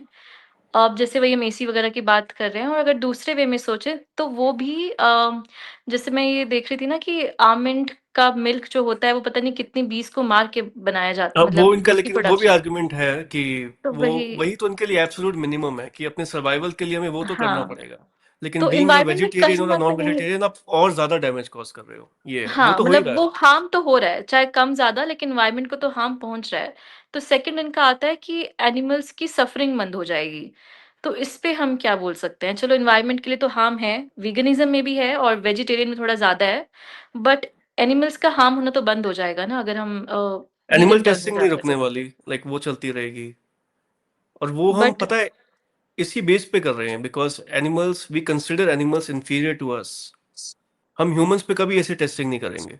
हुँ, हमारे सर्वाइवल के लिए, या तो फिर ये बोल दो कि अपना सर्वाइवल भी इंपॉर्टेंट नहीं है, कि ह्यूमन स्पीसीज ही हुँ, इंपॉर्टेंट नहीं है। और ये कुछ कुछ वीगन्स ये भी बोलते हैं कि अगर ह्यूमंस खत्म भी हो गए तो actually is good for earth, climate change हाँ, रिवर्स होना स्टार्ट हो जाएगा। लेकिन इस पे मुझे लगता है यार कि हम ना, लाइक वर्ल्ड की ओनली स्पीसीज हैं जो केपेबल है of building advance technology. Like look at how far we have come. क्या आप आगे की अपनी ग्रोथ रोकना चाहते हो? पता नहीं क्या आगे क्या क्या पॉसिबिलिटीज हैं इन आवर लाइफ। हम क्या क्या एक्सप्लोर करेंगे? हमने स्पेस एक्सप्लोरेशन का ना अभी 0.5% भी टच नहीं किया होगा। पता नहीं हम कहाँ कहाँ तक जाएंगे। और हम एक ओनली स्पीसीज हैं, और आप उन्हीं स्पीसीज को इरेडिकेट करना चाहते हो। लाइक इमेजिन द देखो पॉसिबिलिटीज इन फ्यूचर। सच बताऊँ मुझे तो साइंस में बहुत ज़्यादा उम्मीद दिखती है मेरे को। और इसलिए दिखती है कि अभी जो हम देख रहे हैं ना, ये जो साइंटिफिक एडवांसमेंट जो हुई है, ये जस्ट मतलब बहुत अगर मैं बड़ा भी करूँ इस स्केल को, तो जस्ट 200 साल का नतीजा है। 200 साल के अंदर जो कुछ हुआ है ना, हुँ। वो है जो हम आज देख रहे हैं और 200 साल कुछ भी नहीं होते। भाई, जो हमारी स्पीशी है वही 3 लाख साल की हिस्ट्री है उसकी। 3 लाख कहाँ 3 लाख साल, कहाँ 200 साल। मेरे ख्याल से अगर 100-200 साल का टाइम हम और दें साइंस को, तो साइंस जो प्रॉब्लम्स है ना हमारी, उनको सॉल्व कर सकता है। हुँ। एनवायरनमेंट की जो प्रॉब्लम है वो सॉल्व हो सकती है, जैसे कि फ्यूज़न रिएक्टर पे काम चल रहा है। अगर फ्यूज़न रिएक्टर हम बना लेते हैं, तो समझो कि एनर्जी का एक ऐसा सोर्स हमारे हाथ में आ जाएगा कि जो कि ज़ीरो कार्बन एमिशन पैदा कर रहा है और वो बहुत एनर्जी दे रहा है वो हमको। तो ये चीज़ इस पर काम चल रहा है, तो मेरे ख्याल से हो सकता है आने वाले 10 साल में, 20 साल में, 50 साल में इसका एक हमारे पास सॉल्यूशन निकल कर आ जाए, जो हमारी एनर्जी नीड्स हैं। तो उसके लिए हमें कोयला जलाने की ज़रूरत नहीं है, हमें तेल जलाने की ज़रूरत नहीं है। तो ये एक बहुत बड़ा मेरे को उम्मीद दिखती है यहाँ पर। एक दूसरी उम्मीद मेरे को दिखती है कि जो लोग वीगन के लिए मतलब ज़्यादा वो फ़ोर्स कर रहे हैं कि भई ये एनिमल क्रुएल्टी बंद होनी चाहिए। उसका भी मुझे एक तरीका दिखता है कि जो फैक्ट्री ग्रोन, लैब ग्रोन जो मीट है, उस पर भी काम चल रहा है। अभी बन गया है लेकिन वो एक्सपेंसिव है कि अभी वो उतना कमर्शियली हुँ, अवेलेबल नहीं है और वो हुँ। थोड़ा-सा महँगा भी है। तो इस वजह से हाँ, लोग हर किसी को चाहिए। उसको कंज़्यूम नहीं कर रहे हैं। लेकिन धीरे-धीरे जैसे-जैसे टाइम बढ़ेगा, टेक्नोलॉज़ी हम देखते हैं शुरू में महँगी होती है, फिर धीरे-धीरे वो सस्ती होती चली जाती है। तो टाइम आएगा ये भी अवेलेबल हो जाएगा। तो जो न्यूट्रिशनल नीड्स हैं या जो जिनको भई टेस्ट की भी बात है, तो वो इश्यू भी नहीं रहेगा। तो ये इश्यूज़ धीरे-धीरे सॉल्व होते चले जाएँगे। लेकिन उसके लिए हमारा रहना ज़रूरी है। उससे पहले ही हम कहें कि भई हम हुँ। खुद को खत्म कर लें, वो सॉल्यूशन नहीं होगा। हुँ, सॉल्यूशन ऐसे ही निकल कर आएगा। और जहाँ तक पॉपुलेशन की बात है, हाँ ठीक है, दुनिया की पॉपुलेशन बहुत तेज़ी से बढ़ी है और उसके पीछे वजह भी ये है कि इतनी जो सुविधाएँ हैं, वो पहली बार ही उपलब्ध हो पाई हैं हमको। आप देखो पहले, वरना जो एवरेज ऐज थी ऑल ओवर वर्ल्ड लगभग 40-50 साल के आस-पास ही हुआ करती थी हुँ, एवरेज ऐज। इंडिया में तो और भी बुरा हाल था। जो मतलब जो बहुत जो गरीब जगहें थी दुनिया में, उनका तो और हुँ, बुरा हाल था। तो अब ये जो है जो हमने मेडिकल फैसिलिटीज़ मिल गई हैं, बच्चे जो हैं उनकी सर्वाइवल रेट बढ़ गया है, जो मदर्स हैं उनकी डेथ नहीं होती। तो इस तरह से करके पॉपुलेशन बहुत तेज़ी से बढ़ी है। लेकिन अब उसके बढ़ने के साथ-साथ जैसे-जैसे एजुकेशन बढ़ी है, लोग समझने लगे हैं, तो अब लोग ऑटोमैटिकली कम बच्चे पैदा कर रहे हैं। आप देखो आस-पास जो आपके कपल्स अब दिखेंगे इस जनरेशन में, हाँ। तो उस जनरेशन में आपको दिखेगा 1 या 2, 2 मैक्स है, 2 से ज़्यादा जा ही नहीं रहा कोई। हुँ। नहीं है, हाँ, मैं कइयों को जानता हूँ कि वो 1-1 ही बच्चे हैं उनके पास, 1 से एक ज़्यादा बच्चा ही ही नहीं है। है। हुँ। हुँ, तो ये ऑलरेडी हो रहा है। तो इसके लिए भी हमें क्यों मतलब उस एक्सट्रीम पे जाना है कि हमें बच्चे नहीं पैदा करने हैं, हमें मतलब एंटीनेटलिज़्म को बहुत ज़्यादा प्रमोट करें या लोगों को इस चीज़ के लिए दोषी ठहराएँ कि वो बच्चे पैदा कर रहे हैं। ऑलरेडी ये डिक्लाइन पर ही है और धीरे-धीरे आप देखोगे ना 100 साल के अंदर दुनिया की पॉपुलेशन कम होने की तरफ ही जा रही है। तो हुँ, ऑलरेडी जो बढ़नी है वो तो रुक ही चुकी है, उस पर तो लगभग ब्रेक धीरे-धीरे लग ही रहा है और ये डिक्लाइन की तरफ भी जाने लगेगी 100 साल के अंदर ही। तो ये चीज़ें हुँ। मुझे ऑटोमैटिकली सॉल्व होती हुई दिखती हैं। इसके लिए मुझे लगता है कोई इतना बड़ा इश्यू बनाने की ज़रूरत नहीं है।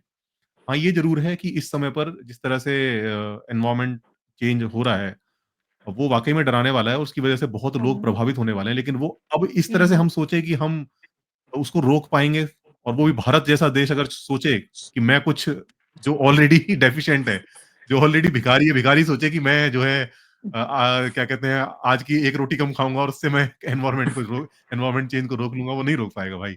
गरीबों के जो लिए पता है ये बड़े-बड़े जो है ना, जो कॉन्सेप्ट नहीं है। यार उनको ना तभी पता है क्या है, उनकी हमारे लाइफ़ लिए ना नहीं है।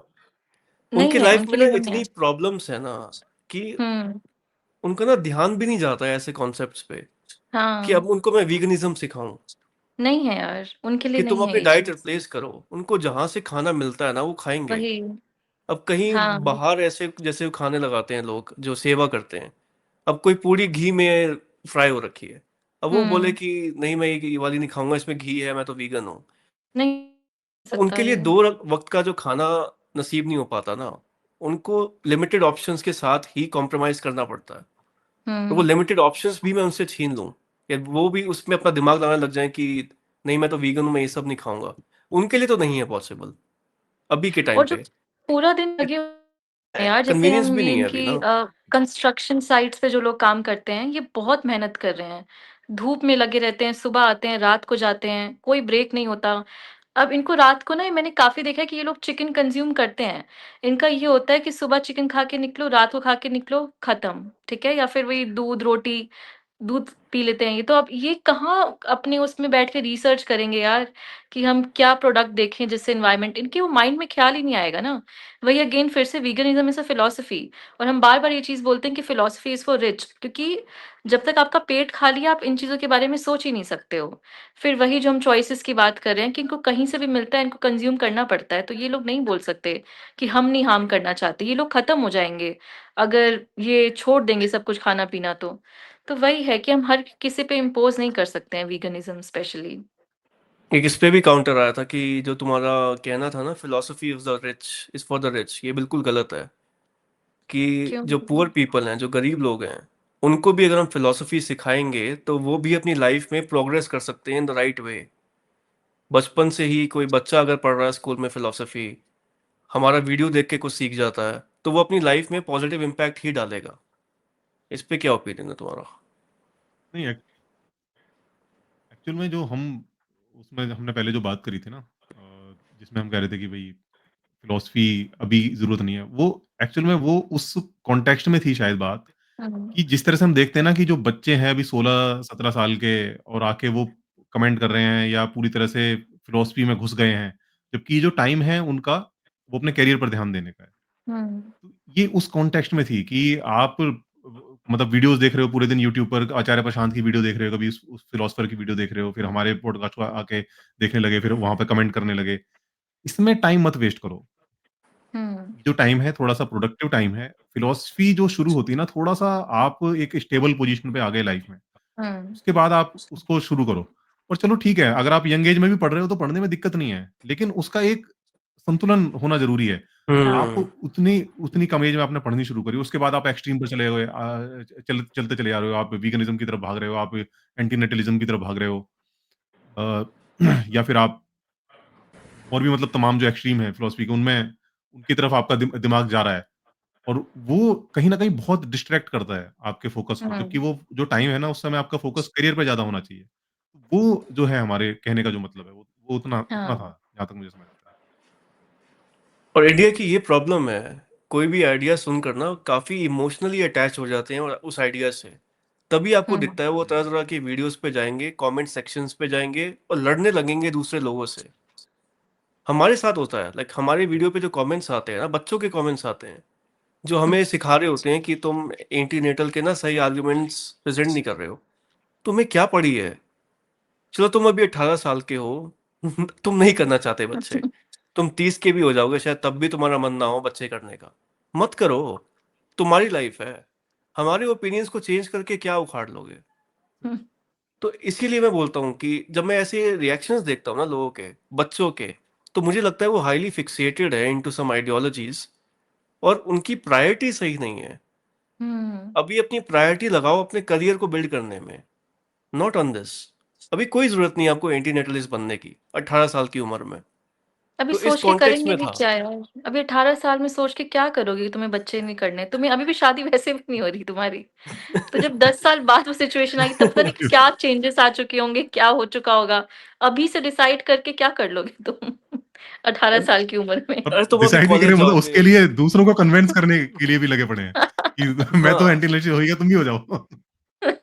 अभी अपनी लाइफ़ पे फ़ोकस करो ना। हो सकता है कॉलेज में तुम्हें ऐसी कोई लौंडिया मिले, बहुत प्यार हो गया तुम्हें अब उससे, 5 साल तुमने डेट किया, अब 28-30 में तुम्हारी शादी की उम्र हो चुकी है। उसका मन है बच्चे बनने का, वो नहीं है एंटी-नेटलिस्ट। क्या करोगे फिर उस केस में? हुँ, और हो सकता है आप खुद फिर रेडी भी हो जाओ कि नहीं कर लेते हैं बच्चा भाई, कोई दिक्कत नहीं है, तेरी प्रेफ़रेंस है तो। सिचुएशंस के अकॉर्डिंग चलना भी तो सीखो ना, जैसे सर्कमस्टांसेस है आपके लाइफ़ में। तभी हुँ, ना ये मैं बचपना बोलता हूँ इस चीज़ को। आपने भी लाइफ़ देखी नहीं है, मैं बच्चों को बोल रहा हूँ अगेन। आप जब ग्रो अप होगे ना, आपको समझ आएगा कहाँ-कहाँ एडजस्टमेंट्स करने की ज़रूरत पड़ती है लाइफ़ में। हुँ, मेरे पता नहीं कितनी ऐसी आइडियोलॉजीज़ थी 5 साल पहले जो मैं अब चेंज कर चुका हूँ, बेस्ड ऑन सर्कमस्टांसेस। आपकी हुँ, लाइफ़ में भी ऐसे फेज़ आएँगे। तो हाइली फिक्सेटेड मत हो जाओ किसी एक सर्टेन बिलीफ पे। ये रहता है अपना क्रिटिसिज्म। एंटी नेटलिस्ट का और वीगनिज़्म का। अगेन मैं बोल रहा हूँ कोई काउंटर आर्गुमेंट नहीं है। लेकिन हुँ, स्टिल मुझे अपनी लाइफ़ देखनी है मुझे क्या चाहिए। हुँ, जेन्स होते हैं, जेन्स तो वही मुँह पे कपड़ा लगाते हैं, चप्पल नहीं डालते हैं। उनकी अपनी कॉन्सेप्ट है भाई। अब वो तुम पे इम्पोज़ करने लग जाएँ कि चप्पलें डालना बंद करो, और उनके शूज़ लिए डालना जैसे बंद करो। ये जैसे वीगन्स हम लोग वेजिटेरियंस को बोलते हैं ना, ये जैन लोग वीगन्स को बोलते होंगे कि ये क्या कर रहे हैं? ये तो जानवर जैसे हैं, ये वो पैर सबको चप्पल पहन बोलते हैं के ना फिर। इंसेक्ट्स को मार रहे हैं। जैन्स के तो हिसाब से वही पूरी दुनिया हाँ, जो रेस्ट ऑफ द वर्ल्ड है, जैन्स के हिसाब से वो गलत कर रहा है, हाँ। चप्पलें डालकर। क्योंकि आपके चप्पल या शूज़ डालने की वज़ह से कोई एंट्स वग़ैरह किल हो जाती है। तो वो भी ठीक है यार, उनका पॉइंट भी मतलब तो हम वही कहाँ तक हाँ, कंट्रोल करेंगे? अब बिना चप्पल के तो घूमेंगे नहीं, आप नहीं घूम सकते। और वही लिटरली है। जो हम ये फ़ैन, एसी, एक कूल एनवायरनमेंट की हम हैबिचुअल हो चुके हैं ना अभी, इसकी ज़रूरत नहीं है। आप अगर 1 महीना से सर्वाइव कर लोगे ना बाहर बैठ के, आपकी बॉडी एडजस्ट हो जाएगी with the hot climate also. तो करो फिर वो ट्राई, नहीं ट्राई कर पाओगे ना। हुँ, कन्वीनियंस कुछ ऐसी हैं अपनी लाइफ में जो ना हम अटैच हो रखे हैं, छोड़ना बहुत मुश्किल है। पॉसिबल हर चीज़ है, लेकिन डिफ़िकल्ट है। तो हमारे लिए वीगन बनना डिफ़िकल्ट है, एंटी नेटलिस्ट बनना डिफ़िकल्ट है, क्योंकि सर्कमस्टांस सिचुएशंस पे डिपेंड करता है। आप अगर फिगर आउट कर चुके हो तो बन जाओ, कोई दिक्कत नहीं है। लेकिन फिर कमेंट में आके अपना टाइम खोटी मत करो। हुँ।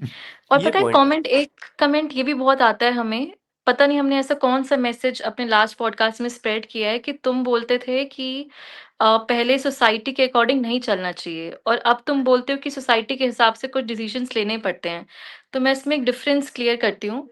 अगर हम तीनों ये चीज़ बोल रहे हैं ना कि हमें शादी करनी है, अभी हम शायद तीनों अभी डिसाइड भी नहीं किया कि करनी है, नहीं करनी है। बट लेट्स से कि हुँ, हम बोल देते हैं कि हमें शादी करनी है। तो शायद हम तीनों ये डिसाइड करके करेंगे कि अब हमें पार्टनर की नीड है, राइट? हम पे अब शायद हम 30 की एज में तो हम सारे ही हैं, तीनों ही हैं, राइट? तो अब अभी तक हमें सोसाइटी का प्रेशर होता तो शायद हम शादी कर चुके होते क्योंकि 25 के बाद पीछे पड़ जाते हैं पेरेंट्स भी, सोसाइटी भी कि शादी करो, शादी करो। तो अभी तक शायद हम कर चुके होते हैं, अभी हम तीनों ही अनमैरिड हैं। तो हम फिगर आउट कर रहे हैं कि करनी है या नहीं करनी है, राइट? तो या तो सोसाइटी के हिसाब से हम तब चलते अगर हम ये डिसाइड कर रहे हैं कि यार सोसाइटी से प्रेशर आ रहा है, देखो इसकी शादी हो गई तो अब हम भी कर लेते हैं। तो इसमें और एक हम डिसाइड कर रहे हैं कि अब हमें पार्टनर की नीड है, इसका मतलब ये नहीं कि हम सोसाइटी के अकॉर्डिंग चल रहे हैं, क्योंकि सब करें तो हमें करनी है। वो हमने फिगर आउट कर लिया कि हमें क्यों शादी करनी है। तो ये 2 डिफरेंस होते हैं हर सिनेरियो में। हम अगर ये बोल रहे हैं ना कि तुम समाज को छोड़ नहीं सकते, तो इसका मतलब ये नहीं है कि आप समाज के अकॉर्डिंग ही चलो, ऐसा नहीं है। बट कुछ सिचुएशंस ऐसी आती हैं जहाँ आपको मोल्ड होना पड़ता है। आप पूरे कट नहीं सकते हो समाज से, पर इसका मतलब ये भी नहीं है कि आप जो समाज कर रहा है, वही करते रहो, बट उनके बीच में आप मोल्ड हो जाओ। जैसे लास्ट में फराज़ ने शायद ये बोला था ना कि आप क्या उन्होंने वर्ड यूज़ किया था कि ढल जाओ। आपको वो चीज़ करने की ज़रूरत नहीं है। आप किसी अब जैसे हम वही अपनी दादी के साथ बैठे हैं, ठीक है? दादी हमारी मान लो भजन सुन रही है लेट्स सपोज़, तो मैं नहीं सुनती। तो अब ये नहीं है कि मैं उन वो सुन रही है तो मैं भी सुनना स्टार्ट कर दूँगी, लेकिन मैं टीवी जाके बंद नहीं कर दूँगी कि आप ये क्यों सुनते हो? इससे आपको क्या मिलता है? तो वही है कि आप हर जगह ना ये मोर्चा नहीं निकाल सकते सोसाइटी के खिलाफ। तो ये कमेंट बहुत आया है हमें कि तुम तो समाज के अकॉर्डिंग चल रहे हो। तो हम उनके अगेंस्ट नहीं जा रहे हैं, जहाँ हमें लगता है कि रेलेवेंट भी नहीं है। वो कुछ हार्म नहीं कर रहे हैं भजन सुन के उस एज में, उनका एंटरटेनमेंट है, तो हम उनको क्यों टोकेंगे, राइट? बट इसका मतलब ये नहीं है कि अब हम भी भजन सुनना स्टार्ट कर देंगे, पूजा करना स्टार्ट कर देंगे। तो ये डिफरेंस होता है दोनों चीज़ों में। सही बात। अर्पित भाई आपका कुछ ऐड ऑन या फिर नेक्स्ट कमेंट रीड करूँ? हाँ, बस यही है ना कि देखो एक बार जब आपको समझ आ गई ना उस चीज़ की, तो फिर उसके लिए ज़रूरी नहीं है कि आपको हर किसी के पास जैसे कोई भी जैसे कोई आपका दोस्त है कोई, वो रिलीजियस है ना? तो आपको आपको समझ में आ गया, आप एथिस्ट हो गए, आपको उससे कोई फ़र्क नहीं पड़ रहा। अब आप जाके हर बार उसे ज्ञान दे रहे हो, ये हुँ, चीज़ नहीं होनी चाहिए। ये इस तरह से आप एक दोस्त को खो दोगे। दोस्ती का एक हुँ, जो रिश्ता है ना, वो एक अलग है। वो उसका मतलब ये नहीं कि आप हर चीज़ में उसको ज्ञान देना शुरू कर दो, तो आपका वो रिलेशन ही खत्म हो जाएगा। इसी तरह से मान लीजिए कोई लड़की है, जिसके साथ आपका बढ़िया रिलेशन चल रहा है। अब वो लड़की जो है वो धार्मिक है या कहें कि वो वीगन नहीं है वो, नॉन-वेज खाती है वो, आप वीगन हो। अब इस डिफरेंस की वजह से आप एक बहुत अच्छा जो रिलेशन है आपका, हुँ, वो क्यों खराब करना है भाई? थोड़ा-सा फ्लेक्सिबिलिटी होनी चाहिए अपने अंदर। बिल्कुल ऐसा रिजिड हुँ, होके लाइफ़ को जियोगे ना, तो हर जगह टकराओगे, इतना टकराओगे कि भई लोग नहीं बदलेंगे, आप टकरा-टकरा के ना आपका सर फूट जाएगा। ऐसे मत हो जाओ। थोड़े से फ्लेक्सिबल हुँ, रहो, ठीक है, आपको नहीं खाना नॉन-वेज मत खाओ, ठीक है ना? आप अपना फिर अलग से बनाओ, उस तरह की व्यवस्थाएँ आप बनाओ। हाँ, लेकिन दूसरे को इस तरह से फ़ोर्स नहीं करना है। आप कन्विंस कर सकते हो, कोशिश कर सकते हो आप कन्विंस करने की, लेकिन वो उन चीज़ों को भी फिर हद तक खींचो कि वो चीज़ें खराब ना होने लगें। क्योंकि हम इंसान हैं और हम एक समाज में ही पले-बड़े होते हैं और समाज के साथ ही हमें रहना होता है। और वो एक मतलब कहें कि हम समाज के अंदर ही हम खुश भी रहते हैं। अगर बिल्कुल अगर हम समाज से कट जाएँ ना तो आप देखोगे आप एक अंदर एक खालीपन, एक हैप्पीनेस भी मिस करोगे। तो वो भी हुँ। एक ज़रूरी पार्ट है। तो वो भी और नहीं एक तो करना ये है। जो ये है ना लाइफ इज़ अ सफरिंग वाला कॉन्सेप्ट, ये भी ऑब्जेक्टिवली स्पीकिंग बिल्कुल करेक्ट है। कोई काउंटर आर्गुमेंट नहीं है। बट स्टिल मुझे क्या लगता है हमें ऑप्टिमिज्म चाहिए लाइफ को जीने के लिए। लेट्स से अभी आप बच्चा नहीं कर रहे हो, ठीक है? आप हो इस दुनिया में। तो अब आप एक बार आ ही गए हो, तो ऑप्टिमिज्म से लाइफ को जियो। हाँ। अदरवाइज़ लाइक पॉइंट क्या है फिर जीने का? Then end your life. मतलब हुँ। मुझे तो काफ़ी ऑप्टिमिज्म दिखता है भाई, लाइफ को लेकर। हाँ, मैं अब आ ही जितनी गए हैं तो ऑफ कोर्स। मैं भी साइंस बहुत ज़्यादा एक्सप्लोर करता हूँ। मैं इंस्टाग्राम पे इतना फ़ैसिनेटेड रहता हूँ ना with all the possibilities we are like discovering.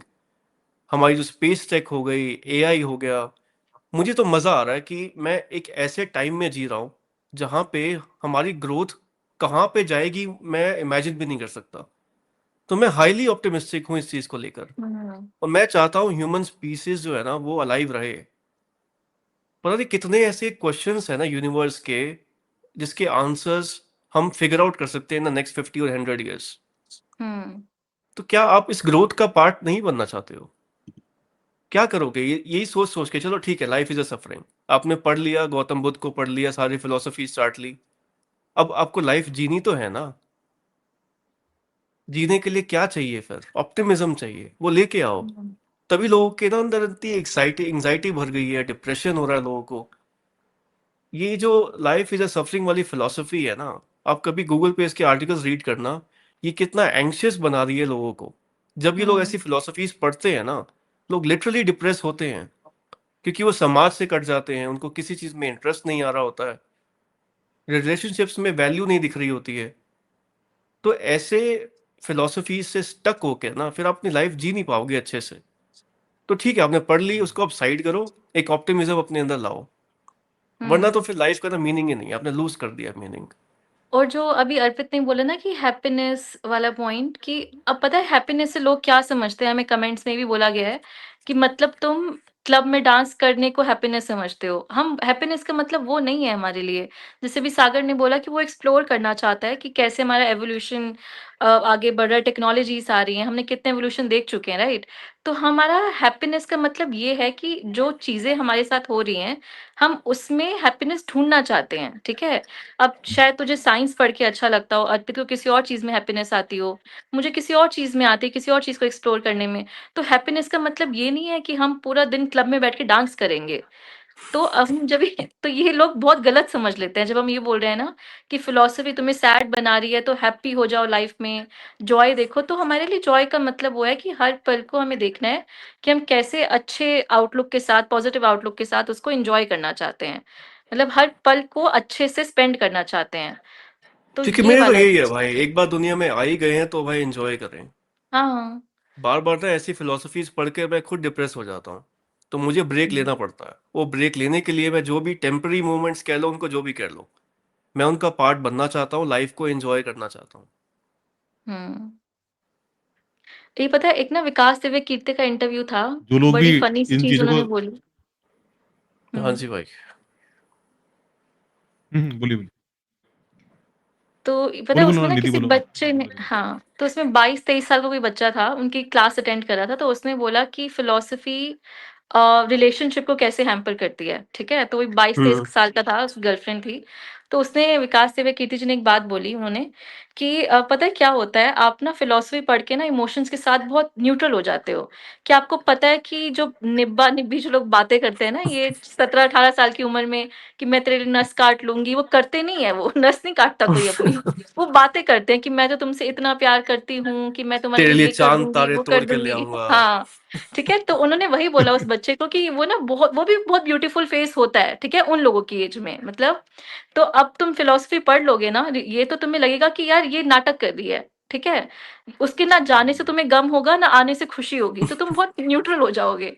तो वही है कि तुम वही एक बार जब फिलॉसफी रिलेशनशिप्स के लिए ना तुम एक बार सेटल हो जाओ, शादी-वादी कर लो, फिर एक स्टेज आएगा कि चलो ठीक है अब न्यूट्रल हो गए। उससे पहले तुम्हें ये लगेगा कि यार क्यों करना है?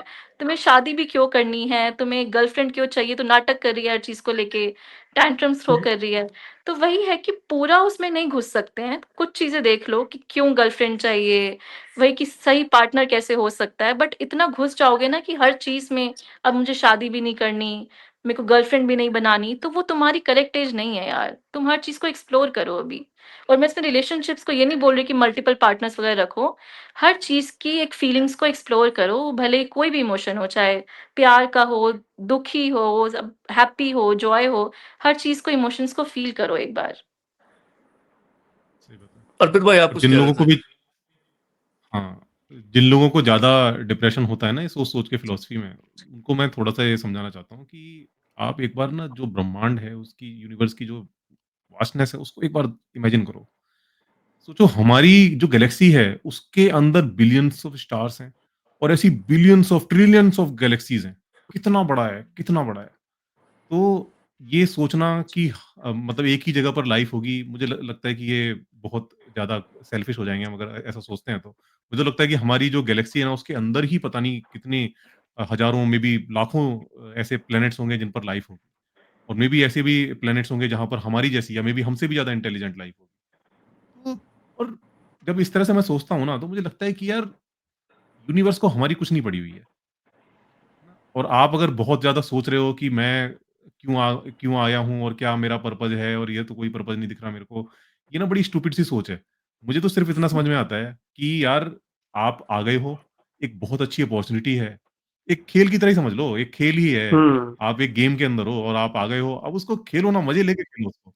जीतना इतना है इस गेम ज़्यादा को। क्यों आपको टेंशन लेनी है, क्यों इतना ज़्यादा सोचना हाँ, है? हाँ, जीतना है। और बिल्कुल एक खेल की गेम की तरह आप कोशिश करते हो, आपको देखो सक्सेस भी मिल जाती है। तो वैसा ही हुँ, तो है। तो बिल्कुल। खेलो उसको, मज़े करो। बहुत ज़्यादा स्ट्रेस ना लो इस चीज़ का कि अ, हर चीज़ का मतलब कि बहुत ज़्यादा मतलब आप इतना भी स्ट्रेस ना लो किसी भी चीज़ का कि आपकी खुद की जो खुशी है ना, वो अफ़ेक्ट होने लगे। जैसे मान लीजिए हुँ, अगर आप एनिमल क्रूएल्टी के बारे में बहुत ज़्यादा सोचने लगे, उसके चक्कर में आपने बहुत कुछ चीज़ें छोड़ दी। फिर आप एनवायरनमेंट के बारे में सोचने लगे, फिर आपको बहुत कुछ सोचना पड़ेगा कि यार अब मैं क्या करूँ? मैं क्या गाड़ी चलाना छोड़ दूँ? मैं एसी में रहना छोड़ दूँ?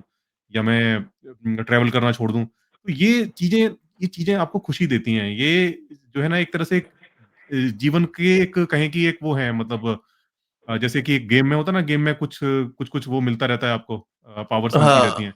ये उस हाँ। तरह के मोमेंट्स होते हैं, तो इनको स्पॉइल नहीं करना है। यही यही तो जीवन के वो है ना ऐसे पॉइंट हैं जो कि आपको जीने की सार्थकता देते हैं। तो वो भी मत करो, उतना भी मत करो। एक मिडल पाथ जो है हुँ, पकड़ो जिसमें कि आप देखो कि आप किसी एक्सट्रीम पर ना जाओ। कि जितना आपको लगता है कि भई मैं अपने को एफर्ट डालकर और खुद की खुशी को कम से कम जो है अफ़ेक्ट करके मैं जो कुछ बेस्ट से बेस्ट कर सकता हूँ, वो करने की कोशिश करो। और बाकी ज़्यादा करोगे तो फिर वही होगा कि आपको लगेगा कि आपको लास्ट में फिर यही लगेगा कि मेरा तो जीवन जो है बेकार है, मैं तो क्यों आ गया इस दुनिया के अंदर और किसी को भी नहीं आना चाहिए इस दुनिया के अंदर। वो सब मत सोचो यार। सोचो कितना मतलब आप लकी हो कि आपको ये मौका मिला, ये सब कुछ देखने का। वरना नहीं थे तो आप नहीं थे और अभी भी कुछ सालों बाद आप शायद नहीं होगे। तो ये तो हाँ, सब तो लाइक ऐसे ही मैं तो चलता रहेगा। काफ़ी सोचो फ़ैसिनेटेड होता हूँ। कितनी तो कैटास्ट्रोफ़ीज़ हुई हैं इस धरती के ऊपर। हुँ, लाइक हुँ, मेरे लिए काफ़ी एक्साइटिंग है हुँ, पता है, लाइक बचपन से जब मैं याद करता हूँ ना, लाइक जब मैं 5th-6th क्लास में था, मोबाइल फ़ोन्स भी नहीं होते थे इतने। लाइक होते थे वो बटन वाले जो जिसपे हम स्नेक गेम हुँ। खेलते थे नोकिया की, है ना? उसके बाद फिर टच स्क्रीन वाले फ़ोन आए, फिर इंटरनेट इतना ज़्यादा प्रेवलेंट हो गया, फिर सोशल मीडिया आया, अब एआई चल रहा है। मतलब मैंने ना काफ़ी ग्रोथ होते हुए देखी है अपनी आइज़ के सामने। तो मुझे बड़ा इंटरेस्टिंग लगता है भाई। और नेक्स्ट 5-10 इयर्स में ना जैसे एआई इवॉल्व हुआ है लास्ट 2 इयर्स में या 3 इयर्स में, पता नहीं कहाँ तक पहुँचेगा भाई। तो मैं तो बहुत क्यूरियस हूँ और बड़ा इंटरेस्टेड हूँ ये ग्रोथ को देखने में। और यही रीज़न है मैं एंग्ज़ियस नहीं होता हूँ आफ्टर रीडिंग दीज़ फिलॉसफीज़, हुँ, क्योंकि मैं एक हुँ, ऑप्टिमिज़्म जो है ना अपने अंदर अलाइव रखना चाहता हूँ। क्योंकि पॉइंट क्या है फिर लाइफ़ का? और रिलेशनशिप्स से मेरा यही ओपिनियन है। जब मैं ये सारी इल्यूज़न वाली, अवेकनिंग वाली फिलॉसफीज़ पढ़ता हूँ ना, उस टाइम पे ना शायद 6-8 महीने के लिए मैंने रिलेशनशिप्स में मीनिंग एक लूज़ कर दिया था। हुँ, मुझे लगता था पार्टनर की क्या ज़रूरत है? गर्लफ्रेंड, बॉयफ्रेंड क्या कॉन्सेप्ट होता है? एक ट्रांज़ैक्शनली रिलेशनशिप होता है, कुछ भी नहीं, अरेंजमेंट होता है। लेकिन उसके बाद मतलब उसी फ़ेज़ में मैंने रियलाइज़ किया कि इट्स मेकिंग मी डिप्रेस्ड, या एंग्ज़ियस, और रियलाइज़ हुआ कि यार ये चीज़ें इम्पोर्टेंट है। Relationships are important, we are social animals. तो वो हुँ, अब उसी इल्यूज़न में मैं फँसा रहा हूँ, उसी फ़िलॉसफ़ी में स्टक रहा हूँ, तो फिर मैं अपनी लाइफ़ एन्जॉय नहीं कर पाऊँगा। कभी-कभी निकलना पड़ता है इन सब चीज़ों से, और हम कॉन्ट्रडिक्ट नहीं कर रहे हैं अपनी बातों को। जैसे हुँ, हमने 2 वीडियोज़ भी बनाए थे एंटी-नेटलिज़्म के ऊपर। हम बस उस आइडिया को एक्सप्लोर कर रहे थे। हमने ये कभी नहीं बोला कि मैं एंटी-नेटलिस्ट बन गया हूँ अब। वो होता है कॉन्ट्रडिक्शन कि अब मैं फिर मना कर रहा हूँ। वीगनिज़्म को हुँ, हमने एक्सप्लोर किया एक टॉपिक में, उसके आर्गुमेंट्स को एक्सप्लोर किया, प्रोस एंड कॉन्स एक्सप्लोर किए। इट डज़न्ट मीन कि हमने बोल दिया, प्रॉमिस कर दिया अब मैं बनूँगा। और लेट्स से मैंने प्रॉमिस कर भी दिया, अब मेरा माइंड चेंज हो गया है। अब हाँ, तुम्हें वही क्या है, फ़र्क पड़ता है भाई? हम शायद अभी ट्राई करेंगे, अपनी हम लाइफ़ पे बन भी फ़ोकस गए। करो। हाँ, मतलब शायद 2 साल बाद हम वो कंटिन्यू ना कर पाएँ। अभी हम चलो सोच लेते हैं कि हमें बच्चा नहीं करना, मान लेते हैं कि क्या पर्पस है बच्चे का ये वो मान लेते हैं। बट शायद 5 साल बाद सिचुएशन डिफरेंट हो, हमारा शायद करने का कुछ हो रीज़न, तो हम इस पे फिक्स नहीं रह सकते हैं ना। हम वही है कि यार लाइफ़ इतनी चेंज हो रही है तो हमें एज़ अ ह्यूमन भी चेंज होना पड़ेगा, लाइफ़ के साथ-साथ करना पड़ेगा। अब एआई की वज़ह से लोग अपने आप को कितना बदल रहे हैं यार, अपने स्किल्स चेंज कर रहे हैं, उनका पूरा स्किल सेट ही बदल चुका है। जो पहले करते थे सब कुछ खत्म हो चुका है, तो हमें अपनी चॉइसेस भी करनी पड़ेंगी चेंज। जैसे-जैसे समाज मतलब ये दुनिया लाइफ़ है चेंज होती जा यार, रही है। लाइफ़ हुँ, इवॉल्व करती रहेगी, आपके बिलीफ सिस्टम के अकॉर्डिंग नहीं चलने वाली। अभी आप एंटी-नेटलिस्ट डिस्कस कर रहे हो, अगले 50 साल में ऐसे लोग आएँगे जो आपको भी लुक डाउन कर रहे होंगे, आपको भी कहेंगे कि आप अब इमोरल हो। तो ये कहीं कहानी रुकने नहीं वाली। लाइक ठीक है, अगर आप बन गए हो तो गुड फॉर यू, इम्पोज़ मत करो किसी पे, और अपनी लाइफ़ पे फ़ोकस करो। एक ये पता है सेल्फ हेल्प बुलशिट में लोग कितना फँसे हुए हैं। बहुत ज़्यादा। मेरे को ना एक कॉल आया था लास्ट मंथ किसी पर्सन का, यूट्यूब से ही कोई ऐसे था अपना व्यूअर, तो वो बोल रहा है कि ना मैं 26 साल का हूँ, मैं किसी करियर में एक्सेल नहीं कर पा रहा। तो मैंने उससे पूछा भाई तेरा क्या एक्शन क्या रहता है? अपना रूटीन बता। तो वो कह रहा है मैंने जे शेट्टी को ना बहुत फ़ॉलो किया। मैं अब सुबह 8 बजे उठता हूँ, 1 घंटा मेडिटेशन करता हूँ। मैंने अपनी पूरी डाइट चेंज कर दी है, स्लीप साइकिल पूरा चेंज कर दिया है। और जितनी भी ऐसी एडवाइसेज़ होती है ना डेली रूटीन वाली, हाउ टू बी प्रोडक्टिव, ये आइडिया बहुत सेल किया जा रहा है आजकल बच्चों को, कि आपको प्रोडक्टिव कैसे बनना है। अपने माइंड को ना उसकी कैपेसिटी कैसे बिल्कुल एब्सोल्यूट बेस्ट पे लेके जानी है। Meditation, working out, diet, sleep cycle, and I agree everything is important. लेकिन इसमें एक फैक्टर लोग लूज कर देते हैं, मिस कर देते हैं, दैट इज वर्क, कि आपको हुँ, काम करना है। लोग लगे हुए हैं अपने ना रूटीन वूटीन सेट करने में। एक जॉब कर रहे हैं, ठीक है, बहुत मंडेन सी बीपीओ जॉब थी उसकी, तो अब वो 10 घंटे की जॉब है। उसके पास फिर टाइम नहीं बचता है कुछ और एक्टिविटी में, अपने कुछ और इंटरेस्ट में, स्किल को ग्रो करने में। क्योंकि उसका स्केड्यूल ही इतना टाइट है ना, उसको अब 8-9 घंटे की स्लीप भी चाहिए। मुझे क्या लगता है कि ना आपको कहीं न कहीं कॉम्प्रोमाइज़ करना पड़ेगा to become successful in life. कुछ ऐसे साल आएँगे, कुछ ऐसे मोमेंट्स आएँगे जहाँ आपको अपनी स्लीप भी कॉम्प्रोमाइज़ करनी पड़ेगी। मेडिटेशन, एक्सरसाइज़ का शायद टाइम ना भी निकले। मेरी लाइफ में ऐसा फ़ेज़ आया था। मैं एक 15,000 की नौकरी कर रहा था जहाँ पे मेरी लगी पड़ी थी। 8-10 घंटे की जॉब थी। कंटेंट राइटिंग की मैं जॉब करता था। डेली के 3-4 हज़ार वर्ड्स लिखता था, कितने आर्टिकल्स लिखता था। लेकिन मुझे पता था भाई मैं अगर इसी में स्टक रहा ना, मैं कभी अच्छे पैसे नहीं कमा पाऊँगा। अब उस टाइम पे ये जे शेट्टी और संदीप माहेश्वरी, जितने भी सेल्फ हेल्प गुरुज़ थे ना, वो यही सब एडवाइस देते थे कि आप प्रोडक्टिव कैसे बन पाओगे। स्लीप साइकिल फिक्स करो, मेडिटेशन करो, ये सब जितनी भी चीज़ें होती हैं। अगर मैं उनके बारे में सोचने लग जाता ना, तो मैंने उस टाइम पे 4-5 घंटे की मेरी स्लीप होती थी डेली की, and I was okay with it. क्योंकि मुझे पता था जॉब से जब मैं घर पे वापस आता हूँ ना, मुझे एक्स्ट्रा टाइम देना पड़ेगा, कहीं तो देना पड़ेगा। तो फिर मैंने फ्रीलांसिंग स्टार्ट करी, फिर वो बिज़नेस बिल्ड किया। मेरा पॉइंट ये है, आपको ना कॉम्प्रोमाइज़ करना पड़ता है फॉर अ फ्यू इयर्स अपने स्लीप को। इसमें ना शाहरुख खान का भी एक इंटरव्यू था इसी पे, कि मैं 2-3 साल का मेरा ऐसा फेज़ था जहाँ मैं हर चीज़ भूल गया था। मुझे क्या खाना है, मुझे किस टाइम पे सोना है, किस टाइम पे जागना है। मेरी प्रायोरिटी थी सिर्फ़ काम करना। और यही स्टोरी आपको कॉमन मिलेगी बड़े-बड़े बिज़नेसमैन्स की, जितने भी सक्सेसफुल एंटरप्रेन्योर्स आए हैं, दे फॉरगॉट अबाउट स्लीप, एवरीथिंग। कुछ ऐसे साल होते हैं, कुछ ऐसा फेज होता है जहां पे आपको सिर्फ काम करना है, तो उस चीज को ना इग्नोर मत करो। लोग इस सेल्फ हेल्प बुलशिट में भी कभी कभी ज्यादा एक्सट्रीम फंस जाते हैं, अपनी लाइफ को कस्टमाइज नहीं करते हैं। इस पे क्या ओपिनियन है तुम दोनों का भाई? बोल ही दिया तुमने सारा बिल्कुल मैं कुछ तो कहता हूँ कि हाँ, सारा कवर ही हो गया वैसे तो।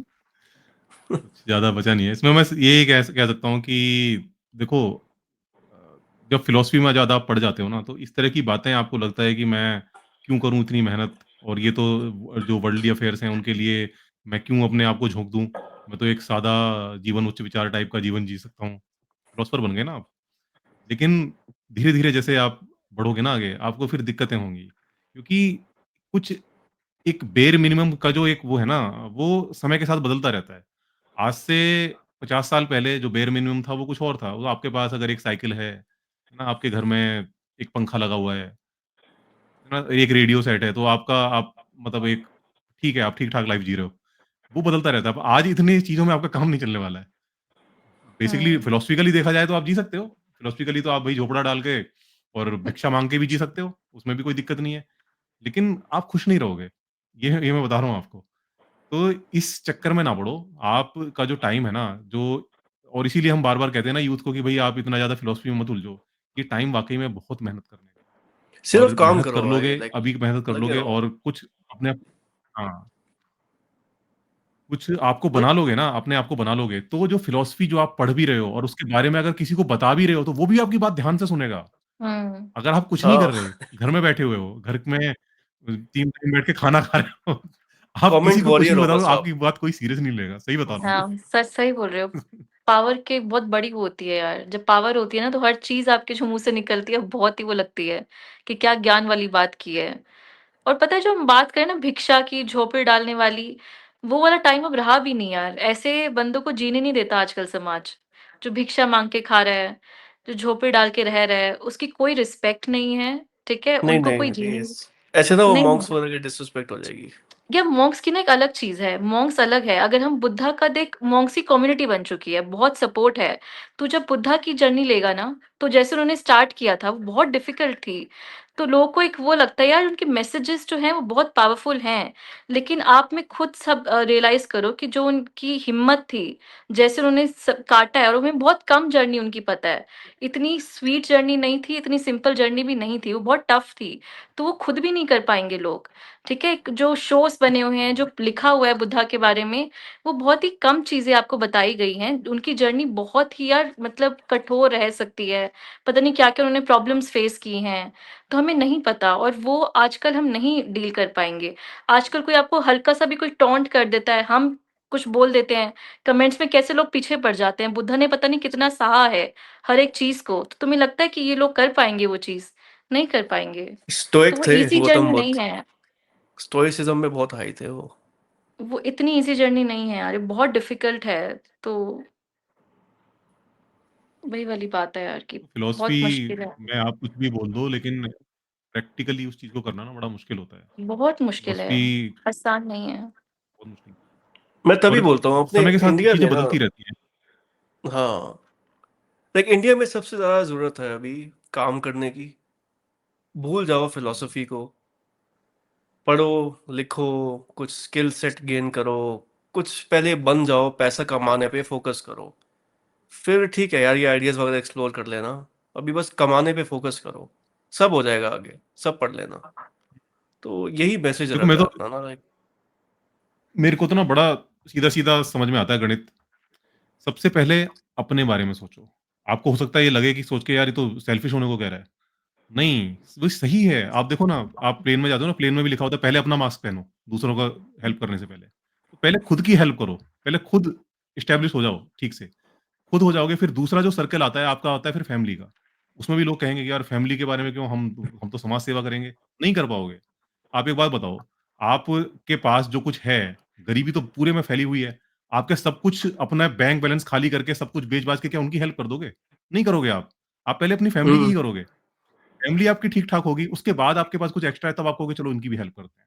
तो समाज सेवा उसके बाद शुरू होती है। देखो हुँ। सर्किल कैसे-कैसे बढ़ता जा रहा है। आपका सर्किल पहले है, उसके बाद अब आपकी फैमिली का सर्किल है, उसके बाद फिर समाज का सर्किल आ जाता है। ठीक है ना? उसके बाद फिर समाज की भी कर लिया, उसके बाद फिर जो बड़ा सर्कल है, फिर वो आएगा उसमें कि आप एनवायरनमेंट के बारे में सोचोगे, फिर आप एनिमल्स के बारे में सोचोगे। ये उसके बाद का सर्कल है। तो पहले खुद से शुरू करो।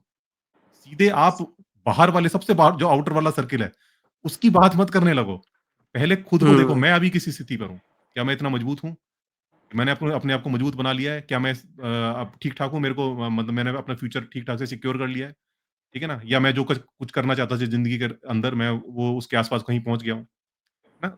वो चीज़ पहले करो। फिर आप देखो कि हाँ, आपकी जो फैमिली है, वो खुश है और उनका फ्यूचर सिक्योर है।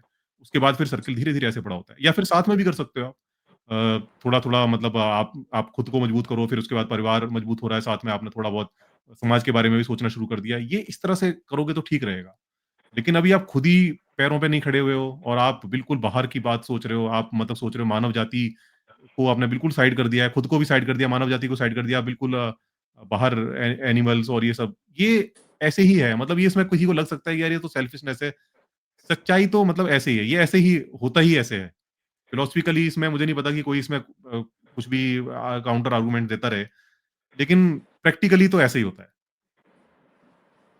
अच्छा, एक कमेंट आया था कि तुम दिवाली पे तो मना कर रहे थे लोगों को पटाखे फोड़ने के लिए, और फिर तुम कह रहे हो नेक्स्ट वीडियो में कि अपने हिसाब से लाइफ जियो, तुम्हें क्लाइमेट की परवाह करने की ज़रूरत नहीं है। तो इस पे क्या काउंटर होगा? पटाखे से तो उन्हीं की तबीयत खराब, उनके लिए हार्म हो रहा है ना यार, ये तो सीधी-सीधी सी बात है। अब जैसे दिल्ली में कितना हुआ था कि प्रेग्नेंट लेडीज़ को मना कर दिया था, अगर वो बाहर जाएँगी तो उनके लिए बहुत हार्मफुल है। तो इसमें क्लाइमेट का भी चलो बाद में डिस्कस करते हैं, पहले तो आपके लिए हार्मफुल है। आप दिल्ली में देखो ना कितना क्लाइमेट भी तो पॉल्यूशन हम है। सबके लिए हार्मफुल है ना, क्लाइमेट चेंज भी। यार बट ये तो आपको देख आप खुद कर यार, मतलब ये तो बहुत ज़्यादा है ना कि आप पटाखे जला रहे हो, जैसे बहुत स्टूपिड रीज़न से लोग जला रहे थे यार, कि ध्रुव राठी ने मना कर दिया तो अब तो हम जलाएँगे। अब मेरे को ना अब पता है सोचो उस रीजन से खुन्नस थी। मतलब हाँ, एक कि बंदे ने वो बोल दिया है, तुम्हारा फोड़ने का मन भी नहीं था और अब तुम फोड़ रहे हाँ, हो। हाँ, अब तो हम ये फोड़ेंगे बचपना तो था। ये इस मुझे इसी वही से खुन्नस हुई थी, पता है, कि जस्ट हाँ, बिकॉज एक पर्सन कह रहा है ना फोड़ने के लिए, तो अब तो हम फोड़ेंगे। ये तो फिर बेवकूफों वाला रीजन है भाई। लाइक क्या ही बोले इस पे। ये तो मतलब कुछ ऐसा है ना कि अगर कहें कि भाई पटाखे फोड़ने के लिए मना कर रहे हो, फिर कह रहे हो जीवन को अपने हिसाब से जियो। भाई जो पटाखे फोड़ने वाला मैटर है ना, वो सिर्फ़ ऐसा मतलब सीधा-सीधा ऐसा है कि अगर कोई किसी को कहे कि भाई खुद को थप्पड़ मत मारो। ये इतनी सीधी बात है। ठीक है? सही बात है। तो एक ना मैं रीड बाकी कर जो रहा था चीज़ें हैं आर्टिकल। मैं एक आर्टिकल रीड कर रहा था कि जैसे दिवाली के दिन तो 500,000 एक्यूआई कॉज होता है ना, ओवरऑल जो मीटर्स में होती है हुँ, उनकी रीडिंग होती है। पता है जिस टाइम पे आप पटाखे फोड़ रहे होते हो, जब उसके अराउंड होते हो, आपने एक अनार जलाया, आप उसके अराउंड खड़े हो, तो वहां एक्यूआई पता है कितना होता है? 50,000। हुँ, अब उस एरिया में 50,000 एक्यूआई में खड़े हो, तो एक इतना इमीडिएट इम्पैक्ट, इतना इमीडिएट कॉन्सिक्वेंस अपने आप क्यों ले रहे हो अपने पे? और ले क्यों रहे हैं? क्योंकि ध्रुव राठी ने बोला था ना ध्रुव राठी ने फोड़ने वही के तो लिए। बहुत स्टूपिड रीज़न हो गया यार, ये तो कोई काउंटर ही नहीं हुआ ना। अब तो हम जलाएँगे, अब तो हम कमरे में आराम से बैठे थे, अब तो हम ज़रूर जलाएँगे। तुम्हें पता है कि तुम्हारे लिए वो अब भी खराब कर रहा है सिचुएशन में, तो फिर क्यों करना है? और ये ऐसी चीजें हैं ना, बड़ी शॉर्ट टर्म चीजें हैं जो फिक्स करना इतना डिफिकल्ट नहीं है। लाइक एक पूरी अपनी डाइट प्लान चेंज करना, hmm, it takes a lot of effort. लेकिन एक दिन पटाखे नहीं फोड़ोगे, कुछ नहीं जाएगा आपका। मतलब ना, एक एप्पल टू एप्पल कंपैरिजन नहीं है ये। तो हुँ। जो भी आप ऐसे काउंटर दे रहे हो ना, ये बेवकूफों वाले काउंटर है। अब क्या ही बोले इस पे फिर हम। तो एक नेक्स्ट कमेंट मैं फटाफट रीड कर देता हूँ, ठीक है। तुम्हारा सिर्फ एजेंडा है कांग्रेस को प्रमोट करना। तुम बीजेपी के अगेंस्ट हो, तुम हिंदुत्व मूवमेंट के अगेंस्ट हो, और तुम मुस्लिम्स के अगेंस्ट कभी कुछ नहीं बोलते। तो इस पे अर्पित भाई, क्या आंसर है आपका?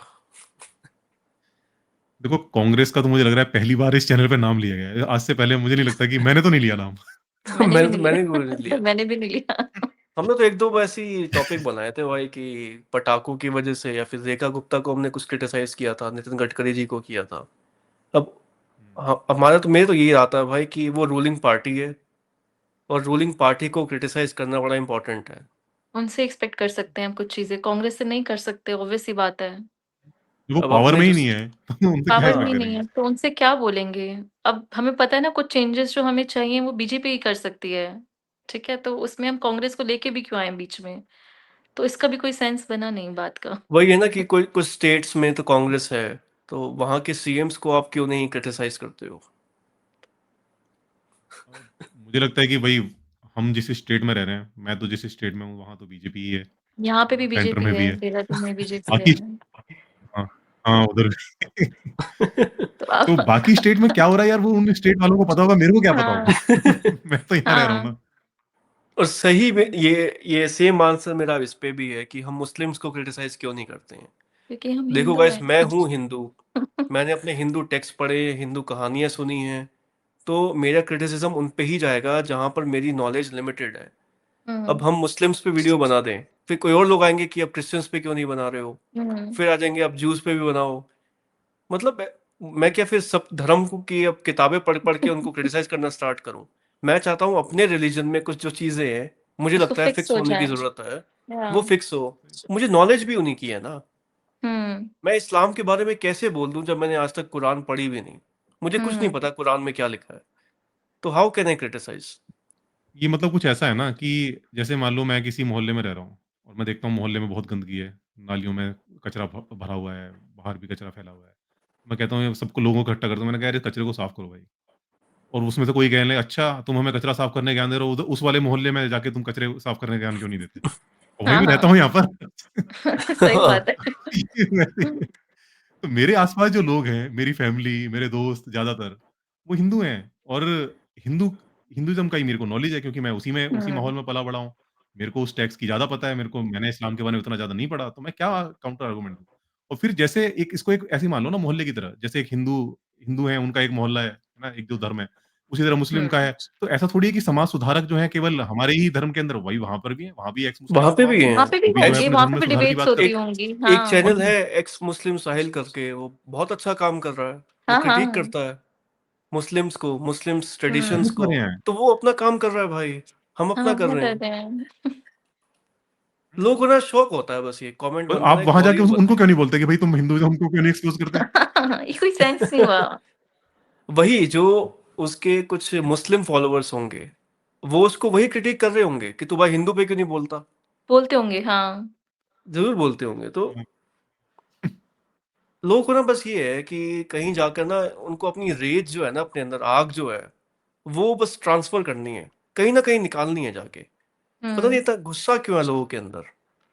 जहाँ से जो इन्फॉर्मेशन मिली है ना लपेट के सीख के बस अपनी लाइफ़ में ना आगे बढ़ो। कमेंट वॉरियर बन जाएँगे, किसी को काउंटर कर रहे हैं, हमें गालियाँ दे रहे हैं। तुम्हें क्या मिल रहा है ये सब करके? एक ना कोई यूज़फुल मेरे को इसकी ना एप्लीकेशन बता दो कि तुम्हें इससे क्या बेनिफिट हो रहा है? कुछ बेनिफिट नहीं है। बीजेपी पे भी सेम ही आता है। अब बिहार इलेक्शन का तुम्हारा प्रोपेगेंडा है। अरे क्या बिहार इलेक्शन यार, मतलब एक एक बंदा क्या आया कि राहुल गांधी तो अभी फॉरेन घूम रहे हैं, तुम ही रैली में जाकर ना उनको सपोर्ट करो। अरे हम जब बीजेपी को क्रिटिसाइज कर रहे हैं, हम कर रहे हैं because is the ruling party. और या मेरी ना बहुत हाई होप्स थी विद बीजेपी। मैंने खुद उनको वोट किया था। मुझे लग रहा था यार ये पार्टी ना कुछ चेंज लेके आएगी अपने देश में। अब वो चेंज लेके नहीं आ रही है ना, तो मेरा मन करता है क्रिटिसाइज़ करने का। अब अपने प्राइम मिनिस्टर को मैं क्रिटिसाइज़ नहीं करूँगा तो और किसको करूँगा भाई? किसी स्टेट में अगर कोई कांग्रेस मिनिस्टर बैठा है तो मैं क्या करूँ? मेरे जो स्टेट है उत्तराखंड, उसमें भी बीजेपी है। मेरे देश में जो रूलिंग पार्टी है वो भी बीजेपी है। तो इसलिए मैं बीजेपी को कर रहा हूँ भाई क्रिटिसाइज़। इसमें तुम्हारी जल जाती है। और तुम्हारी जलती क्यों है? तुम्हारे पापा जी हैं क्या मोदी जी? मतलब इनको क्यों इमोशनल हर्ट हो जाता है इतना? मुझे ये बताओ। मैंने अगर हमारे मोदी जी को प्रधानमंत्री हैं। या नितिन गडकरी को क्रिटिसाइज़ कर भी दिया, ये इतने इमोशनली हर्ट क्यों हो जाते हैं? जो भी देख रहा है ना इस वीडियो को, कोई बीजेपी अगर भक्त है तो, मेरे को बताओ, तुम्हें क्यों हर्ट हो रहा है? तुम्हें क्या दे रही है बीजेपी पार्टी? तुम्हारे घर पे कुछ चेक आ रहे हैं, मनी ट्रांसफर कर रहे हैं, तुम्हारे घर पे कुछ फ्री मील्स आ रही हैं, तुम्हें क्या दे रही है बीजेपी? मुझे ये बताओ। तो इतना क्यों अटैच हो जाते हैं लोग? मुझे ये चीज़ देख के ना दुःख भी होता है तभी। वो जितने भी हमने इस पॉडकास्ट में बात करी है ना कि लोग इमोशनली अटैच हो जाते हैं विद सम पर्सन, आइडियोलॉजी या फिर पॉलिटिकल पार्टी, ये इसीलिए हो रहा है क्योंकि ना अपनी लाइफ को फिक्स करने में कोई प्रायोरिटी है ही नहीं। दूसरा भी बोल रहा था कि जब मैं बिहार विजिट करता हूँ ना, तो जितने भी लोग हैं इतना ज़्यादा इन्वेस्ट हो रखे हैं पॉलिटिक्स में, उनको ये नहीं पता कि उनके बच्चों ने ना एक हफ्ते में खाया क्या था। हुँ। अपनी लाइफ पे फोकस क्यों नहीं है? क्यों है रोहित शर्मा को जिताने में फोकस है, कोई कोहली की जीत में खुश हो रहा है कि अपना विराट कोहली आईपीएल जीत के आ गया। लोग लगे हैं स्टोरीज लगाने में कि अरे अपने विराट कोहली ने, लोग रोने लग जाते हैं। विराट कोहली जब आईपीएल ट्रॉफी जीता था ना, खुद तो वो रो रहा था और पीछे बैकग्राउंड में उसके फैंस भी रो रहे थे। तुम क्यों रो रहे हो? तुम्हें क्या मिल गया विराट कोहली की जीत से? मुझे ये सेलिब्रिटी वर्शिप कल्चर नहीं समझ आता। मैं आज तक इस चक्कर में नहीं पड़ा भाई। हाँ, मेरे कुछ ना फेवरेट एक्टर्स होंगे। मैं इरफान खान की बड़ी रिस्पेक्ट करता था। नवाजुद्दीन सिद्दीकी मुझे बड़ा अच्छा एक्टर लगता है। इवन रणवीर कपूर की एक्टिंग मुझे बड़ी अच्छी लगती है। लेकिन अगर मैं ऐसा कोई मूवी रिव्यू देख रहा हूँ जहाँ पे आइदर ऑफ दीज एक्टर्स को क्रिटिसाइज किया जा रहा है, तो मेरे अंदर तो यही फीलिंग आएगी, ठीक है भाई इसका ओपिनियन है। मैं हर्ट तो नहीं हो जाऊंगा कि यार इसने कैसे क्रिटिसाइज कर दिया, और फिर मैं कमेंट सेक्शन पे जाकर अब उसको गालियां दे रहा हूँ कि तेरे को नहीं पता इरफान खान कितना ग्रेट एक्टर था, या मैं खुद हर्ट हो रहा हूँ। मुझे तो कभी नहीं आई ये चीज़। मेरे लिए मेरी लाइफ प्रायोरिटी है, करियर प्रायोरिटी है, मेरी रिलेशनशिप प्रायोरिटी है। मेरी गर्लफ्रेंड को कुछ बोलोगे, मेरे फैमिली को कुछ बोलोगे, तब मुझे हर्ट होगा भाई, तब मुझे गुस्सा आएगा। किसी पर्सन से जो मैं मिला भी नहीं आज तक, उसको कोई कुछ बोल भी दे, मुझे क्या फर्क पड़ता है? और तुम्हें क्यों फर्क पड़ता है? तो मुझे गुस्सा आता है पता है ये देख के। ये सेलिब्रिटी वर्शिप कल्चर को तो सबसे पहले एंड करो। ये वीगनिज्म, क्लाइमेट चेंज को बाद में देख लेंगे, पहले तो ये एंड होना चाहिए। पता नहीं क्यों लोग अटैच हो जाते हैं इतना इमोशनली। क्रिटिसिज्म एक तरीका है सुधार का। अब क्रिटिसिज्म ही नहीं होगा तो सुधार कैसे लाओगे? नए आपको कैसे पता चलेगा कि कहाँ पर क्या क्या कमी है? और ये जो हुँ। क्रिटिसिज्म है ना, ये आप देखो कि साइंस से आप बहुत अच्छा सीख सकते हो। साइंस में क्रिटिसिज्म का वेलकम करा जाता है। आइंस्टाइन ने जो अपनी थ्योरी दी, तो न्यूटन ने जो बताया था ग्रेविटी के बारे में, वो गलत सिद्ध हो गया। उसका मतलब ये नहीं हो गया कि जो न्यूटन के समर्थक थे, वो झंडा लेकर सड़कों पे उतर गए कि आइंस्टाइन का विरोध करते हैं, इन्होंने हमारे मसीहा को हम्म। कैसे हुँ। ऐसे बोल दिया। तो ये साइंस में नहीं होता, साइंस में क्रिटिसिज्म का वेलकम होता है। आप देखो कोई हुँ। भी जो स्टडी पब्लिश होती है, उसके ऊपर बहुत सारे जो साइंटिस्ट हैं वो क्रिटिक देते हैं अपना कि भई इसमें ये मुझे कमी लग रही है, ऐसे कमी है, वो हुँ। साइंस में हर चीज़ को खारिज करने की कोशिश होती है और वो तरीका इसलिए सही है और इसीलिए हम साइंस जो है सच के नज़दीक तक पहुँचता है, क्योंकि वो कहता है कि ठीक है, हमारा ये आइडिया है, हम इसको चैलेंज करेंगे, अलग-अलग तरीके से चैलेंज करेंगे और अगर उसके बाद भी हमें लगता है कि यार ये आइडिया किसी तरह से चैलेंज हम कर ही नहीं पा रहे, दैट मीन्स कि फिर इसके अंदर कुछ ट्रुथ है। ये तरीका हुँ। होता है। समाज में भी आपको लग रहा है कि कहीं पर कुछ कमी है, करो ना क्रिटिसाइज़ उसको। आप क्रिटिसाइज़ करोगे तभी वो चीज़ें जो है सरकार के कानों तक पहुँचेंगी। आप प्रेज़ करते रहोगे उनको, ओहो हो! नॉन बायोलॉजिकल जी और ये पापा जी और ये ऐसे करके उनको प्रेज़ करते रहोगे तो वो कहाँ कुछ बदलाव आने वाला है। भई हाँ। आपने इलेक्ट करके भेजा है उनको, इसलिए भेजा है कि वो आपके भले के लिए काम करें वहाँ पर। कहाँ हुँ। किस चक्करों में आपके आपके दिमागों को फँसा दिया गया है।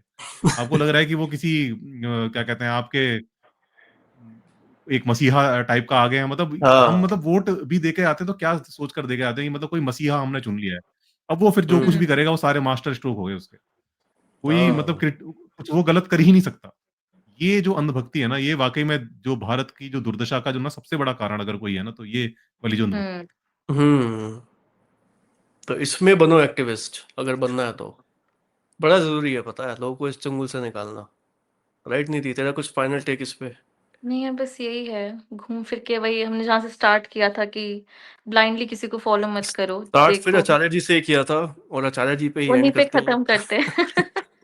वही घूम फिर के वही आ गया, किसी को भी ब्लाइंडली फ़ॉलो मत करो, कोई भी एक थ्योरी को, कॉन्सेप्ट को लेके मत बैठ जाओ, सर्कल पूरा देख हो लो गया। कि आपके अकॉर्डिंग क्या ठीक है, बस यही है। तो गाइस यही था, हमने कुछ क्रिटिसिज्म को एड्रेस करने की कोशिश करी। आई एम श्योर इस वीडियो पे हमें और भी गालियां आने वाली है। मतलब जितना हम क्रिटिसिज्म को एड्रेस करते हैं ना, उतना लोग और ज्यादा रेज में आ जाते हैं कि अरे ये इसने गलत बोल दिया, फिर कुछ सेंटेंस को निटपिक करेंगे। निधि यहाँ गलत थी, अर्पित यहाँ गलत थे, सागर तू तो बड़ा डम्ब है। यहाँ भी कमेंट कर सकते हो, करो, कोई दिक्कत नहीं है। हमारा सिर्फ एक इंटेंट है आपको कुछ सही चीजें समझाना। हम तो लगे रहेंगे इस जॉब में, आपको नहीं पसंद तो चैनल अनसब्सक्राइब मारो और निकल लो। हमारी जो भी ऑडियंस हमें लाइक करती है, थैंक यू। हमें सपोर्ट कीजिए, जॉइन कीजिए, सब्सक्राइब कीजिए, लाइक कीजिए, कमेंट कीजिए। अपना टेलीग्राम ग्रुप भी ज्वाइन कीजिए, हमने भी नया क्रिएट किया है, जहाँ पे हम आइडियाज़ एक्सप्लोर करते हैं। आप अपने क्रिटिसिज्म भी दे सकते हो, लेकिन हेल्दी क्रिटिसिज्म। किसी को गाली नहीं देनी है वहाँ पे, वरना उसी टाइम पे मैं रिमूव कर दूंगा तुम्हें। तो हेल्दी क्रिटिसाइज करो। पापा जी मत बनाओ किसी और को। अपने जो भी बायोलॉजिकल पापा जी हैं उनकी रिस्पेक्ट करो। किसी और पर्सन को, सेलिब्रिटी को, पॉलिटिशियन को पापा जी बनाने की ज़रूरत नहीं है। इतना अटैच मत हो जाओ कि आप इमोशनल हर्ट हो रहे हो। यही मैसेज था इस पॉडकास्ट का। सेलिब्रिटी वर्शिप कल्चर छोड़ो। आचार्य जी की अगेन मैं बहुत ज़्यादा रिस्पेक्ट करता हूँ। He is highly intellectual, highly articulate. उनके आइडियाज़ बहुत स्ट्रांग हैं और उनसे कोई काउंटर कर भी नहीं सकता। अगर आचार्य जी अभी अपने पॉडकास्ट पे आ गए ना, तो आई एम श्योर हम वीगनिज्म पे, एंटी नेटलिज्म पे कोई काउंटर नहीं दे पाएंगे उनको। तो आई हाईली रिस्पेक्ट हिम, लेकिन स्टिल मेरी लाइफ है, मुझे अपने हिसाब से जीने दो। निधि को जीने दो, अर्पित जी को जीने दो। कहीं इतना क्रिटिसिज्म करने की ज़रूरत नहीं है। अपनी लाइफ पे फोकस करो, पैसा कमाओ। शादी करनी है नहीं करनी देख लो, बच्चे करने या नहीं करने तुम्हारी मर्जी, बट इम्पोज मत करो अपनी आइडियोलॉजीज किसी के ऊपर। तो इसी नोट पे ये पॉडकास्ट को एंड करते हैं। I hope you guys like it. और यार हमें नए टॉपिक सजेस्ट करो। आप क्या क्या सुनना चाहते हो, हम उन पर रिसर्च करके और टॉपिक्स पे पॉडकास्ट लाएंगे। अच्छा, एंड एक विल सेकंड, एक कीप ना कमेंट, एंटरटेनिंग। एक ही कमेंट हाँ बड़ा आता है कि आचार्य प्रशांत को ना अपनी हिम्मत है तो उनको अपने साथ बिठाओ। ठीक है, ऐसे काफी गेस्ट का आता है, तो हम यार अगर आएंगे तो बहुत मोस्ट वेलकम है, बैठ जाएंगे हाँ, उनके मना नहीं साथ, हम करेंगे चाहते हैं उनको। कि वो आए। आप बुलवा दो ना उनको, कैसे बुलाएं? ये कितनी बार आ चुका है, हिम्मत है तो उनके साथ बैठ के दिखाओ। आप और बता दो हिम्मत, कैसे बुलाना है, हम बुला लेंगे। और ऐसे बोलते हैं कि नहीं, अरे अगर तुम। हाँ हाँ। इतना सीधा अगर तरीका होता ना, तो ये कर दिया होता। एक्चुअल में इतना सीधा हाँ। तरीका नहीं है, क्योंकि उनके जैसे अगर आप मतलब ये भी अगर मैं सोचूँ ना कि मतलब जाके उनके जो सत्र-वत्र है उसमें जुड़कर सीधे क्वेश्चन करने का मौका मिल जाए, वो भी इतना आसान नहीं है वो तरीका, हाँ, हाँ। कि मतलब हम्म। वहाँ पे। और उसमें भी क्वेश्चन में भी जो मुझे मतलब वहाँ के इंटरनली पता चला है लोगों से, कि वो क्वेश्चन्स भी चूज़ करे जाते हैं। ऐसे नहीं कि आप रैंडमली किसी को भी मौका मिल हम्म। जाता है हुँ। पूछने का, जो भी वो पूछना चाहता है। तो वो भी रास्ता नहीं है ना? आप लोग कहते हो आप जाओ सत्र में जुड़ो, वहाँ उनसे सवाल करो। देखो ऐसा होता नहीं है। अगर आप पूरा अगर सत्र से जुड़े हो, तो आपको भी पूरा प्रोसीजर पता होगा कि इतना ईज़ी नहीं है। हुँ। और दूसरा जो बुलाना है, वो भी उतना ईज़ी नहीं है, क्योंकि व्यस्त शेड्यूल है उनका। लगातार वो काम करते रहते हैं, पॉडकास्ट वगैरह जो भी सब करते हुँ। रहते हैं। तो भई हमारे जैसे छोटे चैनल के लिए कहाँ वो टाइम निकाल कर आएँगे। और अगर आते हैं, और आपको लगता है कोई सोर्स है, आपको लगता है आपके पास कोई ऐसा सोर्स है, प्लीज़ जिसकी वजह से हाँ, हमें आप बताओ उनको कैसे बुलाएँ, हम बुला लेंगे। प्लीज़, प्लीज़ करो इस काम को। अरे बहुत आता है कि ना, तुम फ़ोटो चिपका देते हो उनकी, हिम्मत है तो बुला के दिखाओ। तो आप बुलवा दो, हम उनके साथ बैठ जाएँगे। हम तो बहुत खुश होके इंटरव्यू करेंगे उनके साथ तो। अरे मैंने तो मेल कर रखा है उनको, उनकी टीम को, पॉडकास्ट के लिए। मुझे रिप्लाई नहीं आया अभी तक, तो मैं क्या करूं बताओ। बड़ा इनोसेंट है, ऐसा रिप्लाई आया था कि आप खुद ही उनको पॉडकास्ट में बुलाकर क्यों नहीं कर लेते हो डिस्कस। अरे हम करना चाहते हैं डिस्कस, बुलाओ उनको। मतलब ये तो बड़ा डम कमेंट है। हम क्या मना करेंगे? अभी आचार्य हाँ, ऑफ़ जी आ गए ना सही कोर्स। अपने बात है। पॉडकास्ट पे, दौड़ लेगा अपना पॉडकास्ट। हम क्यों हाँ, बिल्कुल। ऐसी अपॉर्चुनिटी लूज करेंगे? सोचो फ़ोटो से कितने व्यू आते हैं, उनके आने से तो पता नहीं चैनल कहाँ पहुँच जाएगा। सही बात है। और मैं लिटरली बात करना चाहता हूँ उनसे, लाइक मैं इतनी रिस्पेक्ट हुँ, करता हूँ ना उनकी, तो मैं। और ये वाला जो मिस इंटरप्रिटेशन वाला पार्ट है ना गीता का, ये तो जेन्युइनली पूछना चाहता हूँ कि मेरा आपको भी। क्या लगता है, आप मिस इंटरप्रेट कर भी रहे हो या नहीं कर रहे हो। मुझे हुँ, इस पे तो आई एम श्योर उनके पास नहीं होगा एक कंस्ट्रक्टिव आर्ग्यूमेंट। वो बात को घुमा देंगे, लेकिन ये ट्रुथ है, he is miss interpreting Bhagavad Gita. इसमें कोई भी काउंटर आर्ग्यूमेंट मेरे को लाइक सोर्स ला के दे दो, कमेंट कर दो, नहीं मिलेगा आपको। इस पे अपना वीडियो भी था, आप वो देख सकते हो। अगर इसका काउंटर आर्गुमेंट होता ना, उनके उनके अगर इसमें इसका काउंटर आर्गुमेंट होता ना, तो उनके इतने वीडियोज़ हैं, इतने पॉडकास्ट उन्होंने करे, कहीं न कहीं ये सवाल ज़रूर उनसे पूछ लिया जाता, और कहीं न कहीं उन्होंने इसका उत्तर ज़रूर दे दिया होता। हुँ, ट्रू। इसका उत्तर इसीलिए नहीं है, क्योंकि वाक़ई में इसका काउंटर नहीं है। वो, या शायद वो देना ही नहीं, इसके बारे में कोई बात ही नहीं करना चाहते। हुँ। तो हम अगर गीता सत्र में जाके ये क्वेश्चन पूछ भी लेंगे ना, आई एम श्योर वो वीडियो रिलीज नहीं होगा यूट्यूब पे। हमें, और हो सकता है किसी ने पूछा भी हो। हो सकता है हाँ, हाँ। किसी ने पूछा होगा कि एक यूट्यूबर है अर्पित द्विवेदी करके, उनका ये काउंटर है, तो इस पे आपका क्या ओपिनियन है आचार्य जी? तो आई एम श्योर वो उसका किसी ने तो पूछा होगा अभी तक, क्योंकि इतनी ज़्यादा ये बात फैल रखी है ना, तो आचार्य जी ने सुना होगा, शायद एड्रेस किया हो, लेकिन वो वीडियो नहीं आने वाला फिर कभी, अगर उनके पास कुछ कंस्ट्रक्टिव आर्गुमेंट नहीं है इसके अगेंस्ट। तो जितने भी आचार्य जी के भक्त हैं, अगेन उनको अपना पापा जी मत बनाइए, उनके जो भी व्यूज़ है देखिए, और मैं कंक्लूजन पहले दे चुका हूँ, तो इसको यहीं एंड करते हैं। Like, comment, subscribe, join, hype, and see you in the next one guys. Thank you.